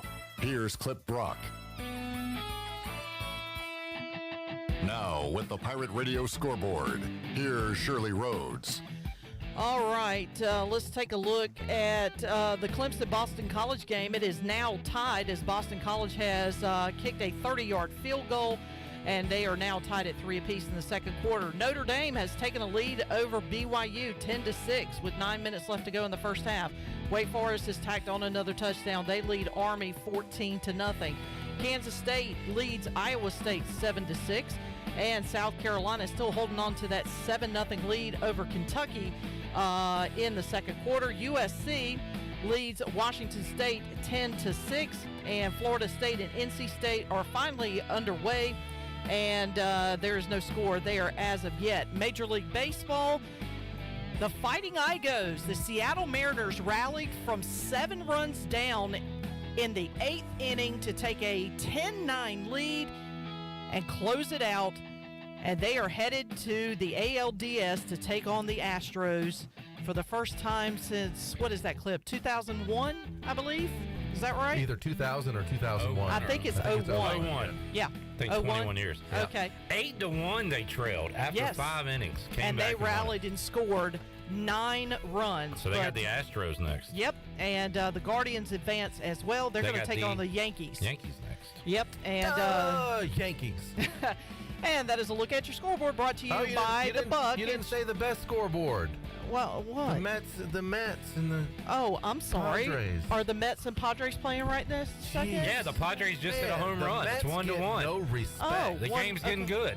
Okay, well, that's your Buccaneer Music Hall scoreboard brought to you by the Buck. We're allowed to say scores. Buck. We got a Grisham dinger off Jacob deGrom. It is 1-1 in the 3rd inning, so keeping an eye on everything. State and State. Florida State, NC State scoreless in the first quarter. All right, back to your calls. Wow, we have an open line for the first time all night, 317-1250. We will go to Carrie in Greenville. Hello, Carrie. Hi. Everybody's talking about being disappointed tonight. You know, I am disappointed in Pirate football fans. I've been watching and listening to and going to Pirate football games since the 80s. And I have never, ever seen a worse Pirate football team than in the Scotty Montgomery, yes, I'll say the name, era. Not even John Thompson era. The team had no heart. And you get a coach like Mike Houston in, and he's a great coach. I've watched him for years and years. I'm originally from Virginia. And you take a team that has no heart, and within 3 years, because you can't count the COVID year, you couldn't have spring practice, and you got a team that's got a lot of heart, but you got to learn to win. You got growing pains, and people are talking junk about him. Hey, he recruited Rajee Harris and Keaton Mitchell, Why would they come to East Carolina when they are doing so horrible? I don't know. It must be recruiting. What about Marlon Gunn? All I got to say to Pirate Nation is, in a few more years, all the players we have on our team are going to have been recruited by Mike Houston, and people are going to be saying across the country, how did East Carolina get that good? So all I got to say to Pirate Nation is, be patient. It's coming. All right, Kerry in Greenville. I like that little bit of passion. There you go, Kerry. Hey, you know what? He mentioned something. He was mentioning the running backs and everything. Something that we haven't mentioned on the show, which Chandler had said to me right before the end of the game, and I agreed with him 100%.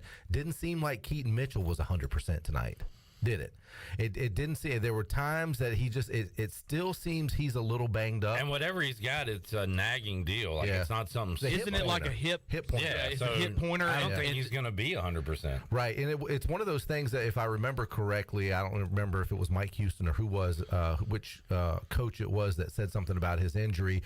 That straight line, when he gets up the field, is fine. I think it's the vertical or the side to side movement with that hip. And we've been asking for more of those, passing out to him in the flats, which we did tonight. Right, but it seemed like he just didn't have enough get-up. Yeah. And we know that he's been battling injury for the past couple of weeks, but he's definitely not 100%. He tried to go last week in warm-ups, and then he comes out at kickoff, and he's in street clothes. He tries to go today, but Keaton Mitchell is definitely not 100%, and hopefully he can get there. But like Clip said, can he? I don't know. We'll see.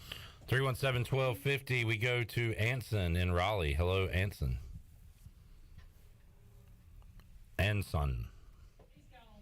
Let's try Zach in Dunn. Wait, no, let's go to Mitch first. All right, let's go to Mitch in Greenville. Hello, Mitch. Hey, guys. How you doing tonight? Hey, Mitch. Man, I don't know what to say. The inconsistency just isn't there. Last week, we were on fire with the offense. The announcers on the TV was talking about going to our playmakers. We didn't go to our playmakers. We didn't go downfield at all. We went side to side and ran the ball. We went downfield. Some of them were inaccurate. But CJ got the ball, first touchdown, and he was never looked at again. And last week, he did great. And I know it's for his grandmother and all that, but he did great last weekend. But this weekend, he scored the touchdown, and they never looked his way again. He's a playmaker. He's tall. He can go up and get it. Give him a chance. They have to go downfield more. That's where it works for ECU football. All right, Mitch wants to see the ball down the field. It's kind of funny. Was it against in the Navy game where we say we need more side to side, need more screens? Yep. And we got more of them, and they went down the field like you had mentioned last week against South Florida. They went up, they threw some 50-50 balls, and that's what you want to see when you've got size like Isaiah Winstead and C.J. Johnson on the outside. You throw up those 50-50 balls, and you let your receivers go up and make plays. And we didn't see a whole lot of that tonight. But as far as the play calling and spreading the football around, watching the game, and I'd have to look at the stats and how it was spread around to the receivers, but it didn't have a problem with that. It seemed like they were spreading the ball around. They just weren't making big plays in clutch situations, and they just couldn't get into a consistent rhythm. Last week, we had one-on-one matchups seemingly every throw Holton made. This week, how many times did he throw it to Winstead or Jones or with a guy draped all over him, and a lot of times 2 or 3 guys on him? And I guess credit to Tulane, but also, if you're Donnie Kirkpatrick, Holton Ahlers, you got to figure out why there are 3 guys on one receiver. Where's the one-on-one matchup? It seemed like we just didn't have any of those and find many of those tonight. All right, we go next to Zach in Dunn. Hello, Zach. Hey, guys. Thanks for taking my call, and appreciate you guys sticking around so late. I had a few things to say, but first of all, I guess I'll start with Jerry or Kerry or Terry, Barry, whatever his name was. Yeah, I understand. I completely agree that this team is a lot better than the teams that we've seen in the past. But at the same time, I think that speaks volumes to how much of a sign it is that these coaches are not putting these players in a position to succeed. I mean, we've got so much talent, especially on the offensive side of the ball. And, week in and week out, we still haven't beaten a team that we weren't supposed to beat. I mean, you could say that this is a toss-up game, but Tulane was a great team, and like the caller said earlier, not losing to Tulane. It's how we lost to Tulane. Also, Douse, he is, like you guys talked about, I heard the little feud earlier. I've been kind of tuning in, tuning out.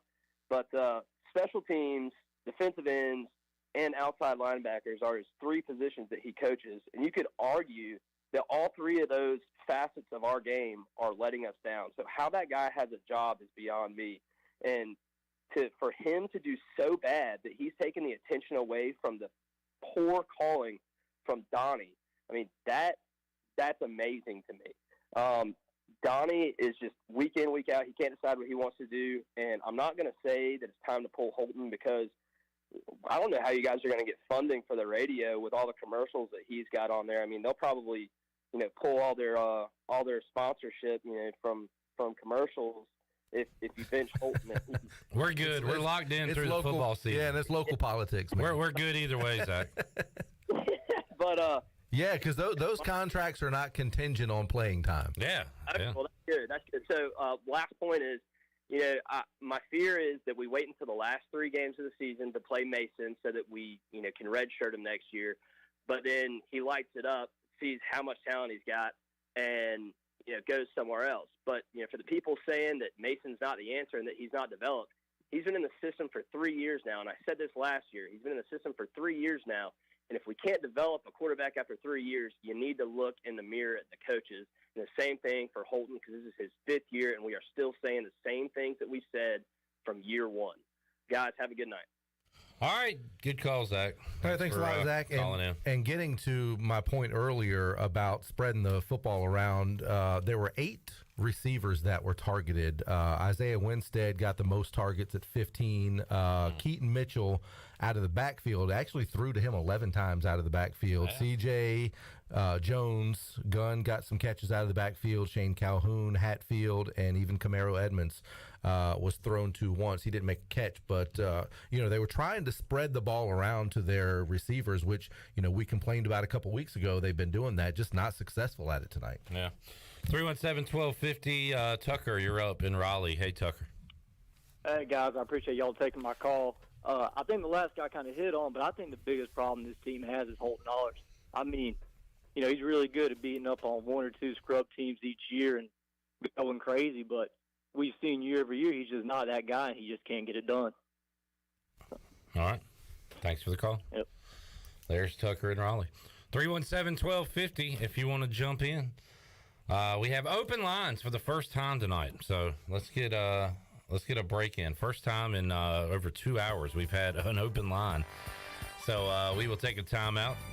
Get in while you can. About to start winding down here on the U.S. Cellular 5th quarter call-in show, and we'll be back with you with more after this.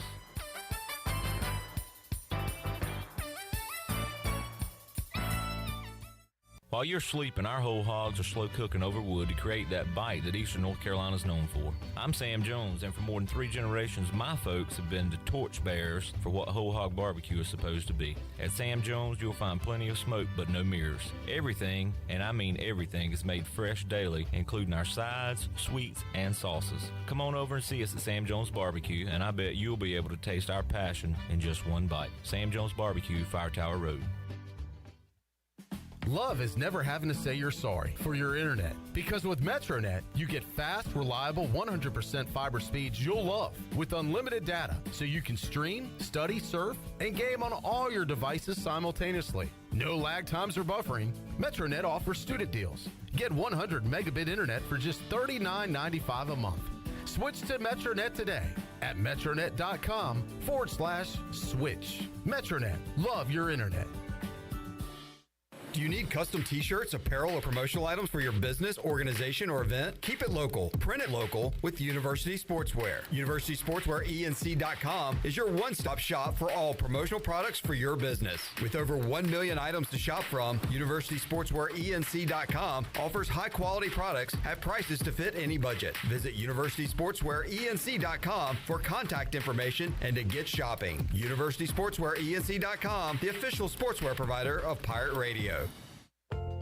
This is Braxton Green with Angel Oak Home Loans. If you're looking to purchase a home, it is still a great time, and being pre-qualified before you begin shopping is an advantage. At Angel Oak, we offer a wide variety of programs ranging from conventional, government, and portfolio loans that can fit most financial situations. To get started, contact our experienced team of Talbot Green, Joanne Weir, Wanda Hager, or myself, Braxton Green, at 751-2060. NMLS 1719250, Equal Housing Lender.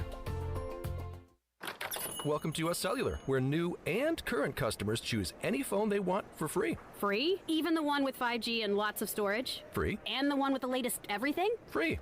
At US Cellular, any phone you see is free, whether you're a new or current customer. US Cellular, America's locally grown wireless. Terms apply. See uscellular.com for details. This is Brandon Tate, owner and operator of Atlantic Wireless, an authorized agent for US Cellular since 1997. Visit atlanticwireless.com to find the store near you. We go beyond the call. The Rick House is Eastern North Carolina's premier American-style restaurant and bourbon bar with daily specials. And here's the lineup. Mondays feature $7 margaritas and half-price appetizers. Tuesday is stuffed seafood night. Wednesday is date night. Thursday is roasted smoked lamb chop night. Fridays is prime rib night. And Saturday is Italian night and is also Fred and Wilma night with our 36-ounce bone-in tomahawk steak just like the Flintstones. And on Sunday, it's our legendary brunch from 10 to 2. The Rick House, American Provisions and Spirits, 710 Red Banks Road beside the bowling alley in Greenville.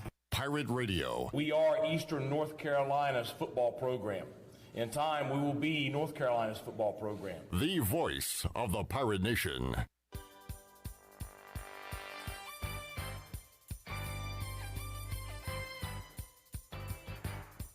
You're listening to the U.S. Cellular fifth quarter postgame call-in show. Here's Clip Brock. Now, with the Pirate Radio scoreboard, here's Shirley Rhodes. All right, NC State is on the board. If they kick a 39-yard field goal, so they have now taken a 3-0 lead over Florida State in the first quarter. In other scores, Washington State now has a 14-10 lead over the fighting Lincoln Rileys in the second quarter. South Carolina and Kentucky are tied at 7 in the second. It is Kansas State 7, Iowa State 6, and Clemson and Boston College still knotted up at 3 apiece in the second quarter. Notre Dame has extended their lead over BYU now. 12-6 is that score in the second quarter, and Wake Forest still holds on to that 14-0 lead over Army with about 3.5 minutes to go in the first half. And in the National League wild card, the Mets and the Padres are tied at 1 apiece in the bottom of the third inning. And that is a look at your Buccaneer Music Hall scoreboard, brought to you by the Buc, your beacon of music in the land of the Pirates. They are open from noon until 2 a.m. with live music every night along with football. You can follow the Buc on Facebook and Instagram for an updated schedule, and we'll see you at the Buc. Now let's head back into the U.S. Cellular fifth quarter postgame call-in show. Here's your host, Clip Brown. All right, we got a moron in the YouTube chat alert. Moron in the YouTube chat alert. Oh, boy. And I'm going to do the same thing now that I did yesterday on Pirate Radio Live. Call in right now, 317-1250, to the moron that keeps spamming this stuff, and we'll put you ahead of Charlie, because Charlie is a normal, decent human being that will understand. So call in now. 317-1250. We'll get you right on, and you can talk about all your problems, and we'll give you the acknowledgement that you need. If you don't call in, then it's over. We're done. You'll miss your moment. So call in now, 317-1250, and come on and get on the air and talk about how I suck, and the show sucks, and life sucks, and you suck, and everything sucks. Give us a call, 317-1250. You have 3 lines open. Your name is on the line. Call in now. Come on. While we wait, we'll go to Charlie in Pittsburgh. Hello, Charlie. Hey, Cliff. Hey, Billy. Appreciate y'all taking my call. I am not the YouTube spammer, but I'm not surprised that they have. Prove it, Charlie. It could be you. You playing games with us, Charlie? Well, I'll tell you, whoever it is, all you got to do is call the number. They'll put you on the air. You know, that's all it takes. Call the number. But anyway, it was obviously a disappointing loss tonight. You know, it certainly felt like we could have found a way to be a little more productive. I didn't watch the game on TV. I was listening on the radio on the road today. But yeah, I mean, it's frustrating. I'm ready. I'm ready for us to be in a spot where we are more competitive in our conference. But I'll give it to Tulane. I've just kind of by chance ended up watching a few of their games this year, and they're a good team. I'm not taking anything away from Tulane. I think they're going to have a good rest of their season. And the truth is, we can still have a good season too. As bad as it feels right now, we got ball games ahead of us, and we can still turn this thing around. And I think we've got the pieces to. I mean, obviously our defense is doing their job, and I think we have the pieces on offense. It's just something's not clicking, and ultimately that'll be on the coaching staff to figure out. But I hope the fans will stay behind this team because we've still got a chance to have a great season. I think we've got a lot of pieces that can make that happen. I hope the folks will get out to Daddy Sickles next weekend. And anyway, I'll be there. Go Pirates. Y'all have a good night. Thanks, Charlie. Good to hear from you as always, man. All right, thanks, Charlie. And it's nice to know that you're going to be out there for homecoming. I agree 100% with a bunch of the callers that have already called in. I hope people do show up for homecoming. Come on out. Keep coming out. You know what? I just want to see East Carolina go on the road in conference to a place that's a hostile environment. I'm tired of these places going to Tulane and South Florida and Central Florida and wherever and having 5,000 fans show up. It's just, when is this conference going to finally say, okay, let's get behind football, the fans, and show up, man? And that's just it's not going to be like when we bring in FAU. I know it's not going to get any better. North Texas. No, it's not. I don't think they've got huge fan bases going to football games. No, but that's just something I'm just ranting about. I'm just ready for people to start acting like they like football, like East Carolina fans do. Yeah, that's the thing is you don't think you think there are any shows like this in Tulane or at Definitely South Florida that they have people that call in and that are actually passionate and going to call in and get mad and say, I want this person fired, I want that person fired, I want this person replaced. We should be grateful that we have fans that even care about football. Look around this conference. Look at the game today. Nobody in the stands. Look at last week. That's just me getting. And that's why we're getting a lot of upset people tonight, because they do care so much about East Carolina football and want to see it succeed. All right, 317-1250. We go to Terry in Georgia. Hey, Terry. Well, actually, I'm in Wilmington now, but I'm from Georgia. Willie Fritz, their head coach, I think he's the best coach in the conference right now. And, he's built a program there. He's been there a long time. He coached at Army at one time, so he knows how to work within a system where you can't just recruit anybody. But you look at their players; they're usually older. They have good depth at this point. And you look at the whole thing. We lost 2 games by basically two plays. Today, no, we weren't that close, but at the same time, don't turn the ball over. And if we finish off drives, because we kept getting it over the 50-yard line, we just couldn't manufacture any points. But it's not as bad as it seems. But I know it. If we were getting beat by 8 touchdowns, it wouldn't hurt. But when you start losing close games, that's when it hurts, because there's always 1 or 2 or 3 or 4 plays that if they go different, it's a whole different outcome. So coaches go from genius to idiot, just on 2 or 3 plays. But anyway, I also like to say, we played pretty good football back in 1970s. So I know that's a long time for most of you, but we're pretty good back then. So anyway, go Pirates, man. All right, Terry. Give up, bro. Thanks, man. All right, thanks, Terry. As a matter of fact, Pirates were good in the 70s, 80s, and 90s. All right, we got a couple of callers lined up, including Scott in Greenville. Hello, Scott. Yes, sir. Man, I'm a little torn because you hear all this negativity and all these people are fire the coach, fire the coach, fire the coach. But, if you look at where we were 4 or 5 years ago, nobody's blowing us out anymore, okay? We're late years of where we were 4 or 5 years ago, right? So nobody's blowing us out. And realistically, we're 2 plays away from being 5-1 right now. We should have won the first 2 losses. Should have won. And then today, we could have won, right? Take away the turnovers, the penalties, we win this game. So, I mean, we've come a long way. The program's heading in the right direction.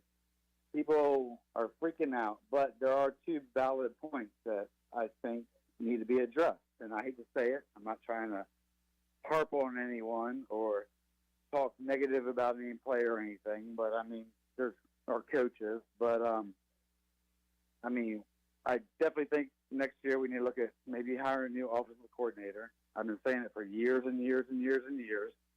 Maybe bring back somebody like, Shane Carden or Marcus Crandall or somebody that's coaching now. Pay them. Show them the money. Give them the money. Somebody that can, run our offense the way it was ran in our glory days and that knows the offense. B, and I hate to say it, I'm not trying to, harp on it, but I never, ever, would say anything negatively or anything, but we need to address the kicking situation, the special team situation. It's now an issue. It's an apparent. It's obvious. So my point is, I see both sides. There's tons of negativity, but, come on, man. We're light years ahead of where we were 4 or 5 years ago. No comparison. Our program is way different, way better, way stronger. I just think there's a few things we need to adjust. Offensive coordinator, special teams, kicking game, and like I said, we're 2 plays away from being 5-1. And today we beat ourselves. Honestly, we beat ourselves today. And I love Holton. Huge Holton fan. You can't put it all on the kicker. I mean, if you look at a couple of our losses this year, take away those interceptions late in the game, it's a different outcome. So, I mean, it's not, can't put it all on one player. It's just so frustrating to watch this happen because we're definitely better, much better than a 3-3 team, for sure.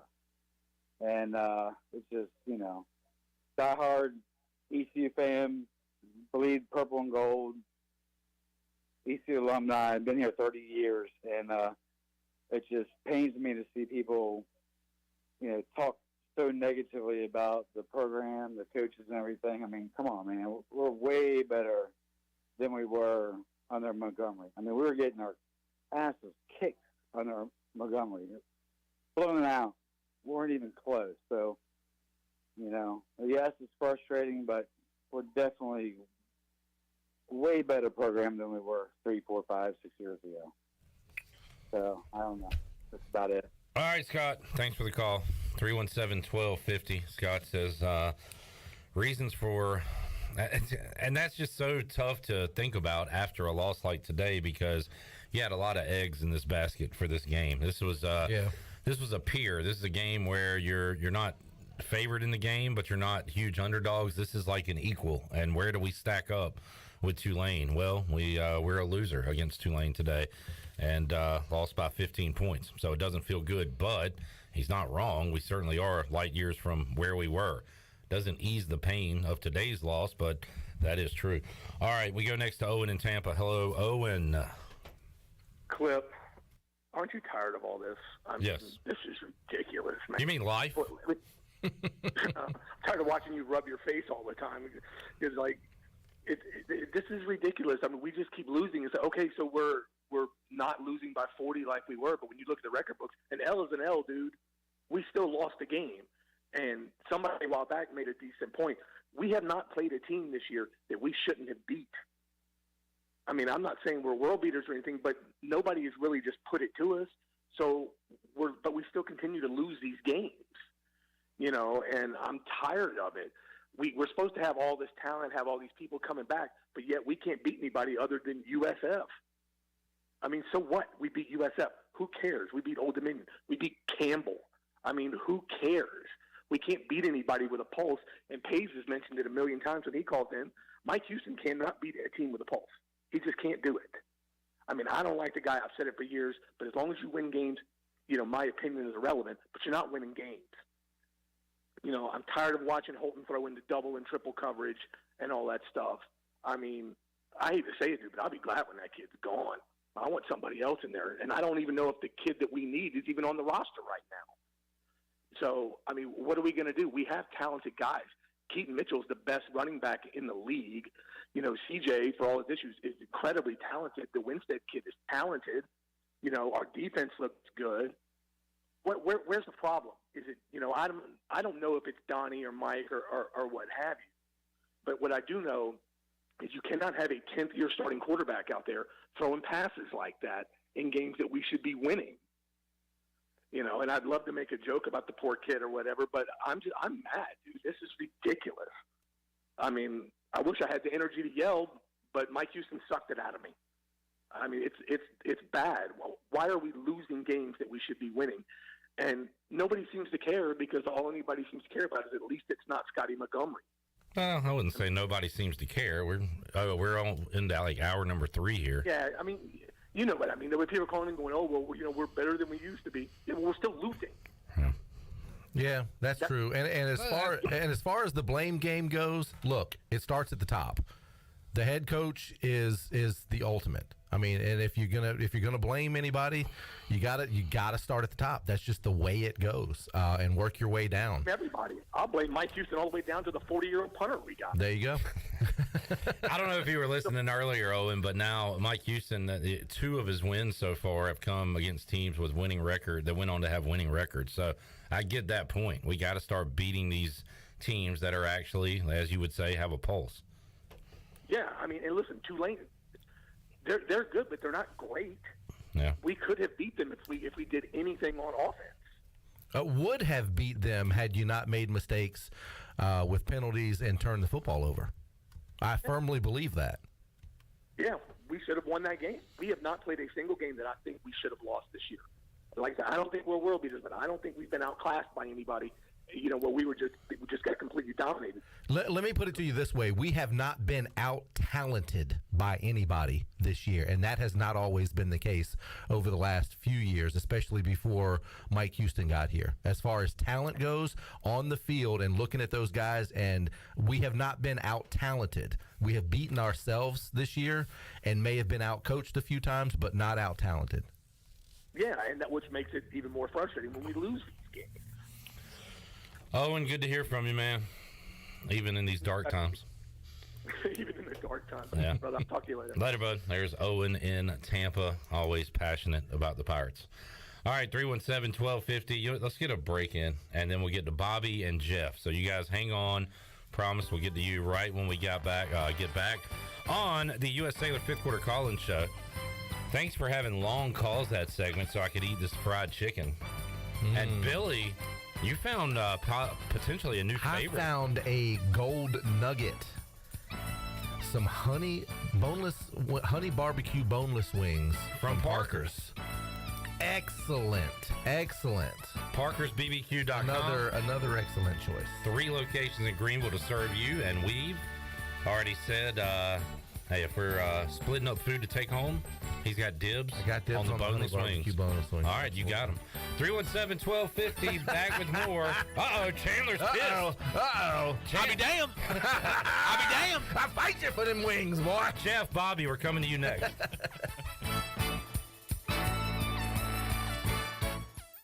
ASAP Party and Tent Rentals is your one-stop shop for weddings, anniversaries, corporate events, family reunions, birthday parties, or any celebration with friends and family. ASAP Party and Tent Rentals has the widest selection of tents, tables, chairs, linens, china, concession equipment, bounce rides, games, staging, wedding equipment, dance floors, and so much more. At ASAP Party and Tent Rentals, we help people get together. Call today at 756-7903. ASAP Party and Tent Rentals, locally owned and operated on Diamond Drive in Greenville near Agri Supply and Equipment Plus.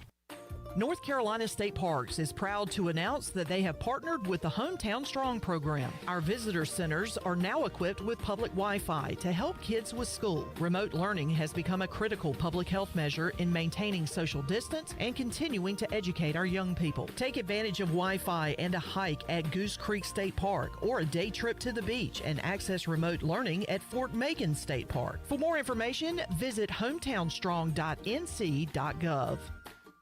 This is John Gavigan with the Gavigan Agency. Our top priority is doing what is best for our members. Whether you are buying a new vehicle, a new home, protecting your family with life insurance, or filing a claim, our agency will be there every step of the way. Our goal is to become a trusted advisor for you and your family for all of your personal and commercial insurance needs. Give us a call in Greenville at 756-1400 for a car, home, business, or life insurance quote today, and give us the opportunity to show you the benefits of doing business with someone who cares. Hi, I'm Annalie Newhoff. And I'm Rob Campbell. And we are with CopyPro. We have been locally owned and operated here in Eastern North Carolina for almost 50 years. CopyPro is the leader in office technology. Does your business struggle with keeping printing costs low or producing professional documents? Here at CopyPro, total customer satisfaction is our #1 priority. We have a variety of solutions to help reduce your printing expenses and make your business more productive. Call us today at 1-800-682-6558 or online at copypro.net. CopyPro, we are the professional office systems people. The convenience of Pitt Greenville Airport is waiting just outside your front door. Service is back, so you're connected to destinations worldwide through flights from American Airlines. Plan your next trip. Book your flights today at flypgv.com or aa.com. Avoid the long check-in lines and congestion at the big airports and fly local at PGV. Fast, convenient, and close to home, PGV has American Airline flights perfect for your next trip. Book today at aa.com. PGV, where the pirates fly. Winslow's is now Fifth Street Hardware Restaurant and Tap Room. With a brand new look, Fifth Street Hardware also has a new menu and serving lunch and dinner every Tuesday through Sunday and brunch starting at 10:30 on Sundays. What else is new? Well, they have poker every Tuesday night, Trivia Wednesday with DJ Captain Morgan, and on Friday and Saturday nights, they have live music open till 2 a.m. serving light appetizers all night long. New look, new name, same location on Fifth Street. Follow them on Facebook and Instagram for more specials. Fifth Street Hardware Restaurant and Tap Room. This is Marcus Crandall, former ECU Pirate and Grey Cup champion. And you're listening to Pirate Radio, the voice of the Pirate Nation.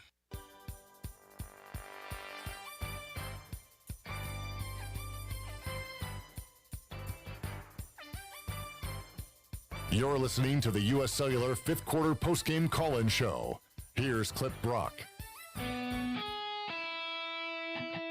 Now, with the Pirate Radio scoreboard, here's Shirley Rhodes. All right, Florida State has scored a touchdown, so they now lead NC State 7-3 with about 11 and a half minutes to go in the second quarter. USC trailing Washington State 14-10 in the second quarter. It is halftime in Lexington, and South Carolina and Kentucky are tied at 7.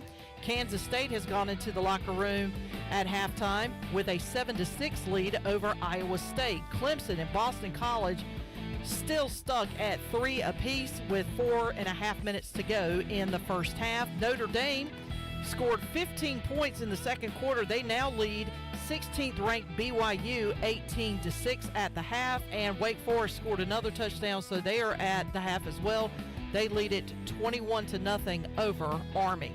And that is a look at your Buccaneer Music Hall scoreboard, brought to you by The Buck. It's your beacon of music in the land of the Pirates. They're open from noon until 2 a.m. with live music every night along with football.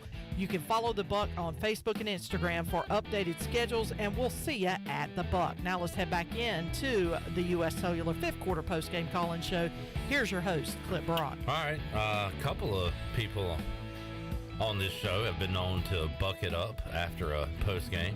Oh, Chandler, yeah. Who, me? You bucking tonight? Who, me? You talking about me? I could be. I bucked it up last night. Oh, okay. There you go. Yes, I did. All good right. band. They always got good bands there. Oh, yeah. They had a good band last night. That's one thing I love about that place. They got great bands. They had a good band last night, and they've got a good one on tap tonight. Highway Miles will be at the Buck tonight, so go out there and check them out. I don't know if I've seen them. I saw them at Dirty Dan's a couple of weeks ago. They are a very good band, so go check them out tonight. All right, Gary, Jeff, hang on. We go to Bobby in West Palm Beach. Hey, Bobby. Hey, good evening, guys. How you doing? Good. Hey, just, we can talk about the kicking game. We really know what that is. I mean, I watched that, and it looks like a, Charles Barkley golf swing. You just kind of look at it, and you're like, oh, my God. We just look so out of sync, whether it's the snap, the hold, the spinning of the ball, the kick. We're struggling there. That's obvious. And a lot of people are coming down on Donnie tonight, and I certainly understand it. But the pattern seems to be, the last couple of years, we have really struggling game on offense like we had tonight, and we play great the next week, and then like the heat's off Donnie, see Navy, then USF is one example. But one of the things that frustrates me, without calling out anybody in particular, but we get these plays, critical parts of the game. Even in the first quarter today, we had that I think we were first and goal, got pushed back with a penalty. We got 3rd and 7 at like the 11-yard line. And we throw a pass across the middle to Ryan Jones that couldn't get that first down if we ran it 10 times. I mean, we got a guy running to the short side of the field, no blockers get taking care of him to get him to the first down. Too many times tonight, the quarterback, maybe because he was under pressure, maybe he just wasn't seeing open receivers, I don't know. It's 3rd and 10, and we're throwing. It looks like our go-to play. The first read is 5 yards across the middle. It's really frustrating when you're losing the game. You gotta catch up and make some hay, and we're not even throwing to the first down marker. And then also we've got to make some changes in game. I think it was Corey Galore said it. ECU moved the ball the first quarter, maybe the first part of the second quarter, and Tulane made some changes, and we looked inept passing the ball. I mean, I think Holton was 11 of his first 12, and I don't even know what he was. He's like 50% the rest of the way. So I'm just hoping for a better game next week. We got to open that offense up, go deep. The announcers talk like Tulane was the 85 Bears, and they're a great defense. Don't get me wrong, or a very good defense. But we never went down the field. We didn't even challenge him in the last 3 quarters of the game down the field, from what I remember. And Keaton's hurt. Looks like Gunn got hurt. Obviously, Rajay's hurt. So hopefully we can pick up the pieces next week and find a way to get a win. And conference championship, maybe that's out of the picture now. It'd be tough to get into a conference title game now, but still a lot to play for. And all I can say is go Pirates, and I'll be watching next week. Enjoying the show, guys. Later. All right. Thanks, Bobby, for the call. First time I've heard ECU's kicking operation compared to Charles Barkley's golf swing. But not a bad comparison. Terrible. Just terrible. All right. We go next to Jeff in Blunt's Creek. Hey, Jeff. Hello, fellas. Just thinking, I've been listening to everybody tonight, and I'm probably saying something that don't make a lot of sense, but I'm going to say it, and y'all can laugh. But best game we played this year against the toughest opponent we've had this year was NC State. Would y'all agree with that? Yeah, I would definitely agree with that. All right. We have not played a game that well against lesser talent the rest of the year. We have not put a game together as good as we put against State. And that all, in my opinion, goes to when you do something more and more, you're supposed to get better at it. And if you don't, it's the coaching. And I'll hush. All right, Jeff. Thanks for the call. Short and sweet. Yeah. 317-1250. Let's go down to NOLA and talk to Gary. Hello, Gary. Hello. Thanks for taking my call. Long-time listener, first-time call. Welcome. Being at the game today, a couple things were really obvious to me is that we were very successful running the ball in the first quarter, second quarter, and then it seemed like we abandoned it, especially with Marlon Gunn. He was really doing good. Did he get hurt today? Because we didn't see him in the second half. That's what I've been reading. Yeah. It seems like he got a little nicked up. And we still don't think Keaton Mitchell's 100% either. Yeah, well, we ran the ball, it seemed like 6-7 yards a carry in that first half, and then we completely abandoned the running game, or so it appeared live in person. Something else that was very obvious that you don't see on TV because TV cameras zoom in on the play calling line of scrimmage. Well, the Tulane defenders were grabbing our receivers and holding them almost every play and all throughout the field, and it really frustrated Winstead, especially number 5. And you could see the frustration on their face out there on the field. I think it got in their head a little bit, so that had a lot to do with it, I think. But another thing, have you ever seen a defensive holding call where they took the play and marched the play off and then marched the penalty off after the play where they called defensive holding. That was the play where they got it in the within the 5-yard line, and then we held them, and then they called defensive holding on them, gave them the play down to the 3-yard line, and then marched half the distance. Half the distance, and put them on the half-yard line, right? And gave them first and goal. Yep. I've never seen that before in my life. But anyway, those are a couple observations. One other one on the first interception that Holton threw in the end zone. 88 was wide open, and Holton waited too long to throw him the ball, and the defender made up the field and came back and got it. But it's just too much air.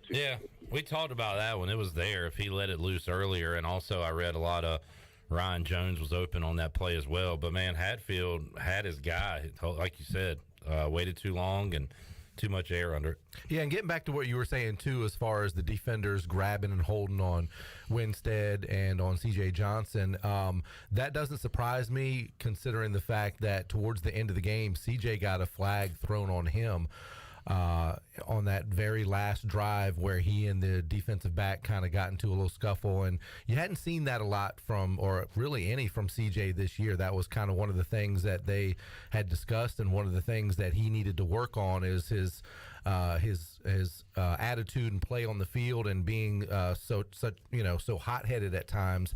But I, as a matter of fact, I was watching it when he had the flag thrown on him late in the game. I thought those should have been offsetting penalties because the defender actually pushed him in the back, and you could see it plain as day on TV, but they gave the penalty to CJ. So I can see there's a lot of that going on in the game today. But nice to hear the perspective from in the stands about all the defensive pulling and tugging. Yeah, there was a lot of that, and it really got in our receiver's head, and I think that caused us some problems too. But why do you think we went away from the running game in the second half? That's a good question. It may be injury related. That's something I would love to hear from Mike Houston. That's for sure. Yeah. All right, Gary. Thanks, man. Thank you. All right, good call. 317-1250. Let's hear from a former Pirate, a Hall of Famer, touchdown Tony Collins, joining us on the U.S. Sailor Fifth Quarter Call-In Show. What's up, Tony? What's up, Clip? How y'all doing, man? We're hanging in there. And let me tell you, this is probably the worst football team we've had at ECU. And the reason I say the worst football team at ECU is because we have the most talent offensively, defensively, that we've ever had in a long time. And so if Coach Houston does not change his offensive coordinator, we will not make a bowl game. We might not win another game. His offensive calling today was horrendous, terrible. He doesn't know how to make adjustments at halftime.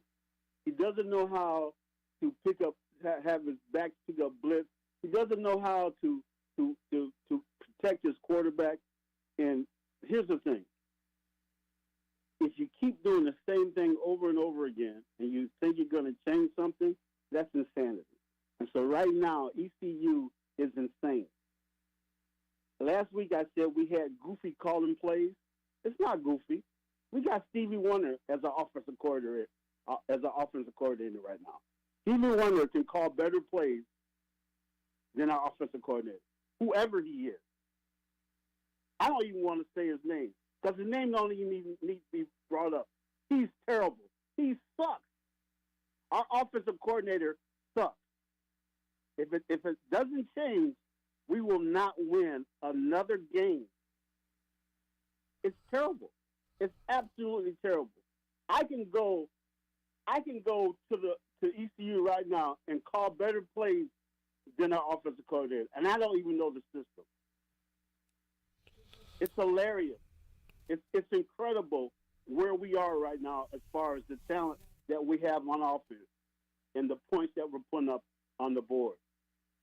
If Coach Houston doesn't do anything, Coach Houston needs to go.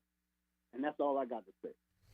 All right. And Tony, I tell you what, if, like you said, East Carolina doesn't win another game this year or they don't go to a bowl game, I can imagine there will be some sort of change to be made. Or I think you put yourself in a situation where a change somewhere has to be made. Because like you said, and I said it earlier, East Carolina today I don't think was out-talented, and they haven't been out-talented this year.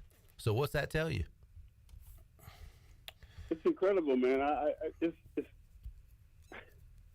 don't know. Can you retire from being a fan? Is that possible? You can. But, hey, look, you can retire like Michael Jordan and retire and go play baseball for a little while and then come back. Well, they might. Maybe that's what I need to do. I need to retire from the football team and go watch the baseball. Go watch the baseball instead of football. Yeah, you don't want to be yanked out of the Hall of Fame for retiring as a fan, Tony. So just become a baseball fan. You might have to change your number, though, from 23 to 45 when you come back.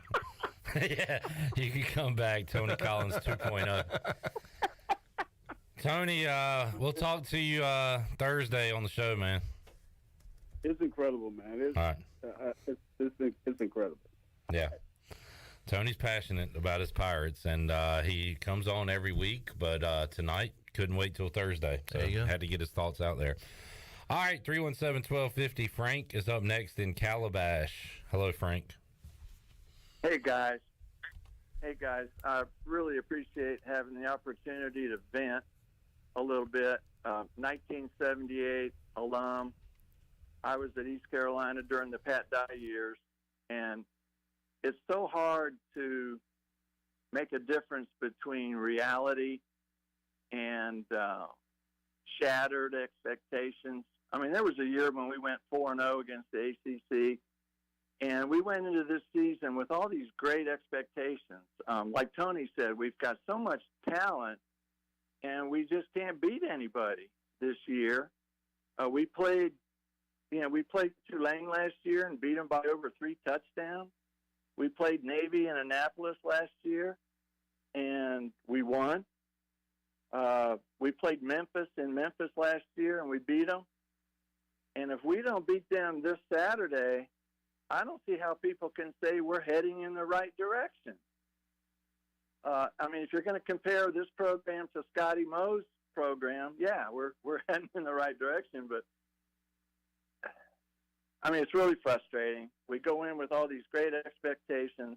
I'm a season ticket holder. I drive up for the games. I spend hotel money, restaurant money, wear the purple, wear the gold, and I'm just heartbroken. You know, we had a bowl game last year against Boston College, and they got sick and they couldn't play us. I understand all that stuff, but I'm scared we're not even going to get 6 wins this year. I look at our future schedule, and I mean, Memphis looked really good until the last couple of minutes. Houston looked really good, especially at the end of their game. They're both coming into Greenville. I'm disappointed. I'm scared, and I love what you guys do. I know you work real hard putting your program together, and I appreciate the opportunity to vent. I agree with Tony that if we don't get this turned around, we're going to have to make major changes and make heads roll. And that's all I got to say. Y'all have a great night. All right, Frank. Thanks a lot. And I share his sentiments as far as, you know, it's concerning as far as will this team make it to a bowl game this year? Well, when you feel like, okay, this thing definitely is heading in the right direction, but when he words it that way. Absolutely. If you lose to the teams you beat last year, if you're not going to a bowl game this year, then it's hard to say you are going in the right direction. You are literally going backwards. You are literally taking a step backwards. So, if you lose to Memphis on homecoming, you are literally headed in the wrong direction. Yeah. And if you don't go to a bowl game, like you just said, you literally are going backwards because last year it would be a huge step backwards. All right, 317-1250. Let's take a break. Cooper, hang on. Oh, you want to go to Cooper? All right, let's go to Cooper real quick. Cooper and Carrie. Hello, Cooper. Hey, man, how's it going? Good. How are you? I'm doing well. Good. You know, recent graduate, excited, lived in Greenville my whole life. My question is, and it's just an honest question to y'all, we've got a stud quarterback in the waiting, and Mason, and this is nothing against Holton. I think Holton's played well this year. My question is when you go to Mason, and do you sit here and you wait for him to redshirt, or do you let him redshirt this entire year, or do you try to build off of that? And I kind of want to hear y'all's thoughts, because at this point with this loss today, I think it's a fair question. And you didn't ask last week because Holton Ahlers was the AAC Player of the Week, so I get why you wouldn't ask this question last week. But I would rather have Mason play this year, so when he opens up in the big house in Michigan, he's got some snaps under his belt. I'd like to see him go in while the game is in doubt and have a series or two. But some people want to keep the red shirt on. I think in 2022 college athletics, yeah, it's nice to kind of plan out for the next 3 years, but everything is so year to year. Right. Is Mason Garcia going to be here his senior year in 2023, 5, whatever it is? Yep. I don't know. I would rather see him get some meaningful snaps this year, and I don't mean start against Memphis next week. I mean in the second quarter, give him a drive. In the second quarter against UCF, give him a drive, something like that. So that would be my answer as far as Mason. I don't know. What do you think, Billy? What was it, Skip, that scripted? I'm trying to remember the quarterback situation a few years back and I think it was under Skip Holtz. Yeah, where there were scripted series. It was like the second drive or the second offensive series, second or third offensive series. They would switch up the quarterback, get him in there for a series, come back out. That's not an indictment on your quarterback. That is a situation where you know what your situation is for the future. You know who's going to be at the helm in the future. You want to develop that quarterback, and instead of getting worthless snaps at the end of a blowout where you're up 25 points and you got a quarterback that's coming in that's going to be your quarterback of the future handing off the football, you want to get him some legitimate playing time in pressure situations in the middle of the game, and I just don't understand why that hasn't happened. Because they want to redshirt him. And I understand that too, but like to your point, that's kind of an old school way of thinking now, because with the transfer portal, just like you said, you don't know if this guy's going to be here in 2025, and you might can find a better one from the portal. Absolutely, so that's because why that changes the whole dynamic of college football. And back in the day, and I say back in the day, which is only a few years ago, you wanted to keep your red shirt. You wanted the guy to learn and have that tutelage. Now that you're talking about a completely different game. I agree with you 100%. I think we go back to that old adage where you develop your quarterback that you are planning on having for next year and get him legitimate snaps in good football situations as opposed to a blowout at the end of a game. Cooper, what would you like to see happen? I'm right there on the money with y'all. I know Mason, and I truly believe that y'all are kind of spot on. Like I said, Holton's playing well, in my opinion, for the entire year as a whole. But I do agree that I think, you kind of got to prep the next guy, especially talking about Coach Houston. You want to believe that he's not going anywhere, and that a big part of that to me is showing that he's focused on next year too.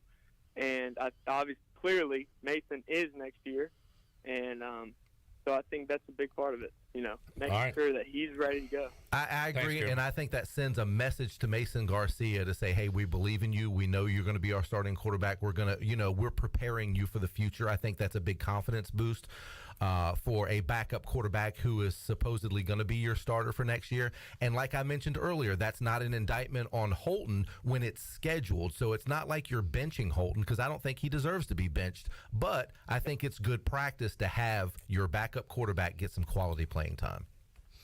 All right. Thanks for the call, Cooper. Let's take a break. 317. Thank you all. All right, man. 317-1250. Andy says, we want Steve Logan back immediately as head coach. So there you go for your bingo cards. Steve Logan has been brought up during the postgame. All right, 317-1250. Back with more late night U.S. Cellular fifth quarter call-in show after this.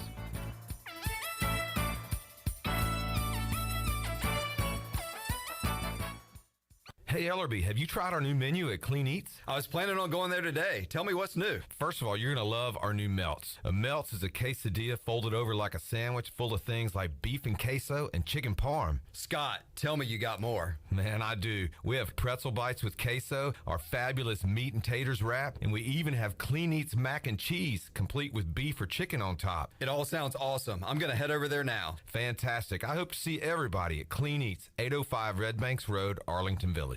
BMS Builders is your premier custom builder in eastern North Carolina. With homes in Blackwood, Mills Creek, Dalton's Cove and Farmville, and Belmar and Ayden, they're constantly expanding. Now to Laurel Glen and Sarah's Way, plus the new duplex community at Abigail Trails. BMS Builders can build the home of your dreams. Just ask Dr. Dennis Ross in Greenville or ECU football coach Mike Houston. They built their homes, and they can build yours as well. Call 916-1578 for BMS Builders.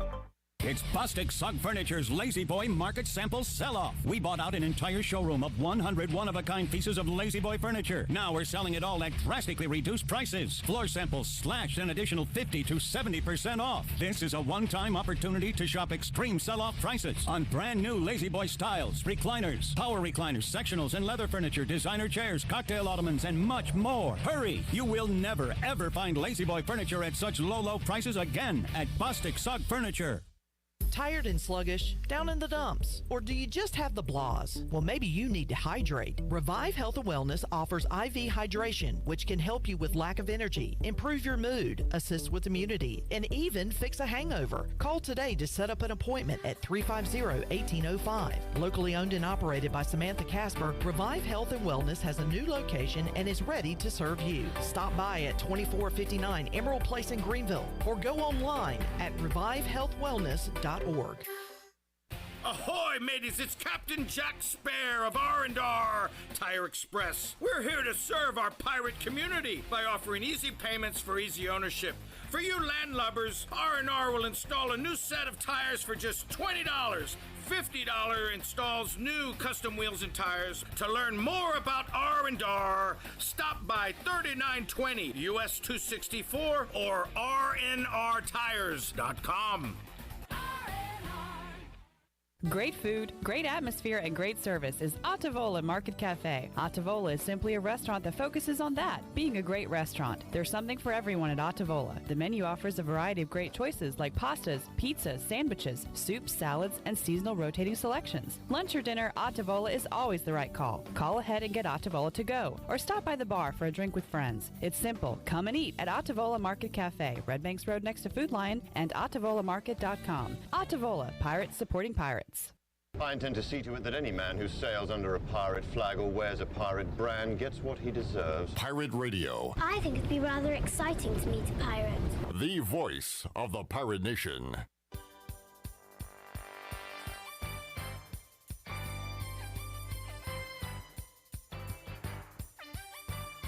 You're listening to the U.S. Cellular fifth quarter postgame call-in show. Here's Clip Brock.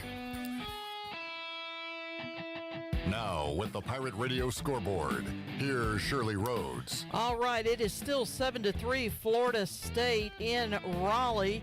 However, they are sitting at the 40-yard line, and they got a 1st and 10, so they are marching down the field with about 2 minutes and 10 seconds left in the first half. Other scores going on right now. It is halftime in United Airlines Field at the LA Memorial Coliseum, and USC has retaken the lead. They now lead Washington State 17-14 at the half. South Carolina leads Kentucky 13-7 in the third quarter. It is Kansas State 7, Iowa State 6 in the third. Boston College and actually Clemson scored a touchdown just before halftime, so they now lead Boston College 10-3. Notre Dame scores another touchdown. They lead BYU 25-6 in the third quarter. Wake Forest running away with it in the third quarter right now. They lead Army 27-0. That's a look at your Buccaneer Music Hall scoreboard, brought to you by the Buck.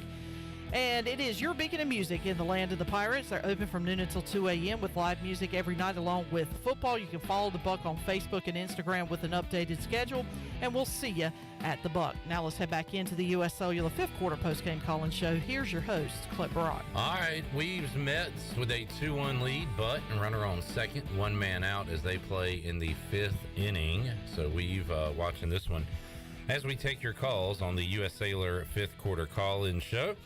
And we have a caller on, and we have some open lines if you want to jump in, 317-1250. Carson's up in New York. Hello, Carson. How y'all doing tonight? All right. Yeah, I just wanted to call in. I've been watching these games for a long time. I know especially on the broadcast, they did a lot of talk about the O-line today. Might have been a struggle today all year. Solid group. We had some new faces in there today. Foot went down. I think it was in the late third quarter. Johnson came in. I thought he held up really well, playing against an experienced front. Wondering what your thoughts are. Maybe we should see some of these other guys getting some reps moving forward. On the offensive line? Yeah. Whatever works at this point. It's having the horses so far. That's been an issue for the last few years with East Carolina, is having a consistent offensive line, guys that are able to be cohesive as a unit. Injuries have always been a factor, and in this offense, this offense is predicated on time for the quarterback to be able to operate, and if you don't have that in the offensive line, that's going to be a problem. So. That's been one of those big question marks for a while at ECU. Bailey Malovic has not played, and I know he had a death in the family early this year, and don't know his status right now, but that's certainly not helped the depth of this offensive line. But Mike Houston always says that and I had a clip ready to go if Daffer was brought up a lot, because Mike Houston addressed it in the press conference last week about how there's always a competition. There's always competition going at every position. So if these young offensive linemen are ready to step up, then they'll certainly get a shot. Yes, for sure. I think Coach Houston on all off season, we went out into the transfer portal, got some guys in there and brought them in. Some more experienced guys. You got Jay Red out there. He's been playing well all off season. And maybe give some of these grad transfers a shot. That's what you brought him in for. Ben Johnson, 7'2", came in today, played well, held his own against number 0 on the other D line. Big time player right there. Maybe see what some of those older guys can do. Maybe they'll help those young guys develop for the future as well. Well, we're gonna have to see some changes, because 3-3, not where they wanted to be at this point in the season. All right, thanks, Carson. Yep, appreciate it, guys. Thank you. All right, there is Carson in New York. Billy, boy, this sucked today. I tweeted Ryan Jones has scored a touchdown in 5 straight games, and then it got wiped off. And I was going to put Brown and Wood drive of the game nominee, because that was a lovely drive to get down the field and score, but it ended in a field goal. Yeah. So only one touchdown drive today for East Carolina. So not many options on our Brown and Wood drive of the game. Brought to you by Brown and Wood, serving the Pirate Nation in eastern North Carolina since 1937. Brown and Wood, your #1 dealership in Greenville.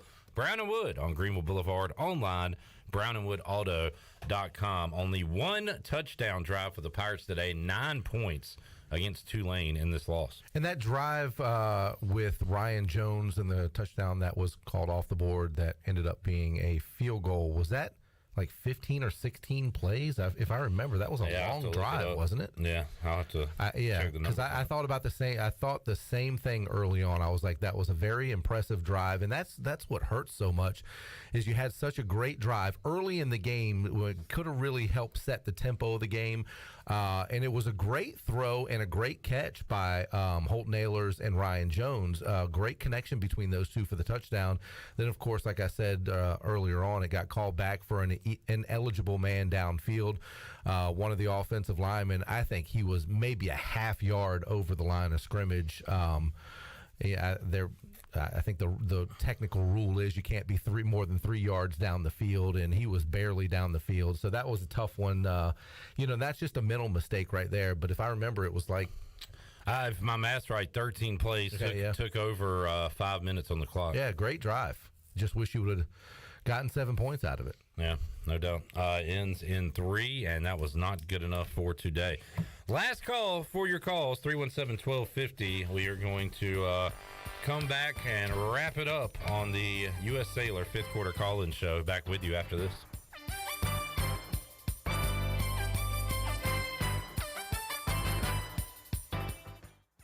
Hello, Pirate Nation. This is Jamie Cuccinella, inviting you and your family to come by Cuccinella's Pizzeria and Italian Ice. Cuccinella's has been serving our special family recipe New York-style pizza since 1932. We think you'll taste the difference in just one bite. When you come in for a pie, don't forget to try our house-made Italian ice or gelato. We make small batches every day from scratch with all fresh ingredients. Cuccinella's on Old Tar Road in Winterville and a new location coming soon to Uptown Greenville. Come and explore great shopping in downtown Washington at Naughty Life. Hi, this is Gina from Naughty Life, and new fall merchandise is arriving every day, featuring all the new Yeti products, like the loadout buckets and waterproof dry duffel bags. We have new fall clothes for men, women, and children. At Naughty Life, we have something perfect for any occasion, like new jewelry and a great selection of sunglasses from Costa, Reflect, and RCI. Visit Naughty Life on Main Street in historic downtown Washington, and like us on Instagram and Facebook.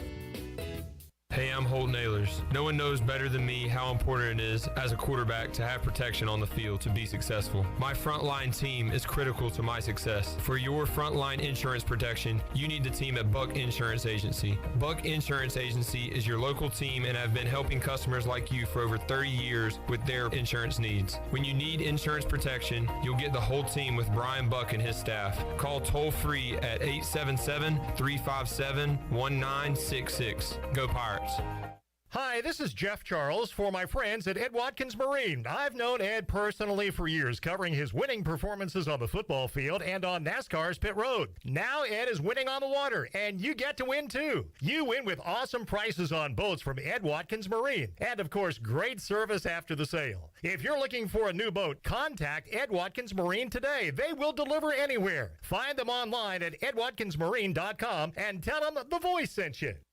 Wings Over delivers. Wings Over delivers. Wings Over delivers. If you're looking for wings to be delivered to your home, Wings Over Greenville has you covered with no third party needed. Wings Over Greenville has its own in-house delivery service. Be sure to try the all-new tender sandwiches by ordering ahead on the Wings Over mobile app. Open till 3 a.m. on Friday and Saturday. Wings Over has everything to cure those late night munchies. Give them a call at 758-9464. Wings Over Greenville. They deliver. Are you looking for a home loan? Look no further than Amy Goss at Guild Mortgage. Since 1960, Guild Mortgage has partnered with industry professionals to close loans on time and help millions of Americans realize their dreams. Call Amy Goss at Guild Mortgage in Jacksonville, 910-389-4602. Amy Goss is licensed in Florida, Georgia, Maine, North Carolina, South Carolina, and Virginia. Guild Mortgage Company, Equal Housing Opportunity, NMLS 3274. NMLSconsumeraccess.org/. For licensing information, please visit guildmortgage.com/licensing. Guild Mortgage is not affiliated with Pirate Radio. This is Miles Berry, and you're listening to Pirate Radio, the voice of the Pirate Nation.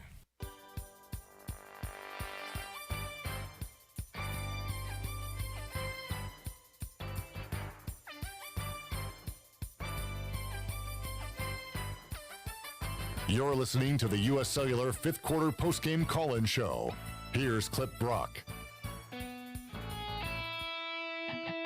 Now, with the Pirate Radio scoreboard, here's Shirley Rhodes. All right, Florida State has tacked on another touchdown, and they now lead NC State 14-3. There's 23 seconds left in the first half. State has the ball on a 4th and 5, so we're going to keep an eye on that as far as what they're doing there. Other scores going on right now. BYU has scored, so they are still trailing Notre Dame 25-13 in the third quarter. Wake Forest, another touchdown. They lead Army 35-0 in the third quarter. It is Clemson 10, Boston College 3 in the third quarter. Kansas State is midway through the third. They still hanging on to that 7-6 lead over Iowa State. South Carolina still has a 13-7 lead over Kentucky in the third quarter. USC and Washington State still in halftime. That score is 17-14 with the Trojans in the lead. That is a look at your Buccaneer Music Hall scoreboard, brought to you by The Buck. It's your beacon of music in the land of the Pirates. They're open from noon until 2 a.m. With live music every night along with football, you can follow the Buck on Facebook and Instagram for updated schedules, and we'll see you at the Buck. Now let's head back into the U.S. Cellular fifth quarter postgame call-in show. Here's your host, Clip Brock. All right, getting about ready to wrap it up here on a Saturday night, long day in these Pirate Radio studios, and we are back at it again next Saturday. Clipper, can I give you a stat to consider? Stat to consider. We are at exactly 3 hours from when we came on the air with the show, number one. Number two, we have 40 phone calls today. All right, there are your numbers on the UB stat sheet. I have another stat to consider. What? Pre-game show, there was over 100 likes on YouTube. Yeah. Post-game show, there was over 100 likes on the post-game. Well done, people. Thank you, Pirate Nation, for your interest. And you make the show here on the fifth quarter with your calls. Chad says Holden should stop recording commercials and learn to read defenses and coverages. Chad, you're not the first to say that, but I always love that line. Thank you for getting that one in. That'll be on the bingo card. He won't be the last. He won't be the last. You're not the first, and you won't be the last. And that'll be on the bingo card. I always love that one. That's my favorite line from Ric Flair. What is it? You're not the first. You definitely won't be the last, but you can be next. Woo. That's what Clip said to all his girlfriends before he got married, wasn't it? Hello. Hey-o. I mean, how many beads Clip's did you... ready to go, guys. Yeah, how many Hey, beads look, did you get in after I Melvin's? saw the beads and I saw the flash, I mean, I bet Clip got some action now. I will be no longer showing my moves on game day. It did not work out. Did not work out Didn't good. go well at Pirates all. are 0-1 when I expose my breasts. Yeah. Pirates are 0-1 in the Moob era. In the Moob era. And that era is officially Remember, over. there's the Scotty Moe era and then the Moob era. So which one is worse? All right. Zach says, why is this still going? Great question. I'm getting the hell out of here. Thanks, everyone, for tuning in. Thanks to Mic Parker's drop. Barbecue. Oh! And we got a Mets home run. That sucks. So, yeah, it's time to Meet go. the Mets. Meet the Pete Mets. Alonso Step home right run. up and greet the Mets. Parker's Barbecue, 3 locations in Greenville Polar to serve bear! you. Thanks to Parker's for the post-game food. Thanks to UBE with the UBE stat sheet.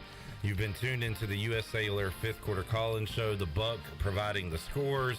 And thanks to you for tuning in, chiming in, and being along for this very long ride on this Saturday. Austin says maybe Clip should spend less time showing his breasts and more time focusing on the show. You're right, Austin. I'm going to take that to heart, and that's what I'm going to do this week. We'll see you next Saturday on the Bud Light pregame tailgate and the U.S. Cellular fifth quarter call-in show. See ya! Woo! You have been listening to the U.S. Cellular fifth quarter postgame call-in show. Join us next time for complete postgame coverage of East Carolina football, exclusively on Pirate Radio, the voice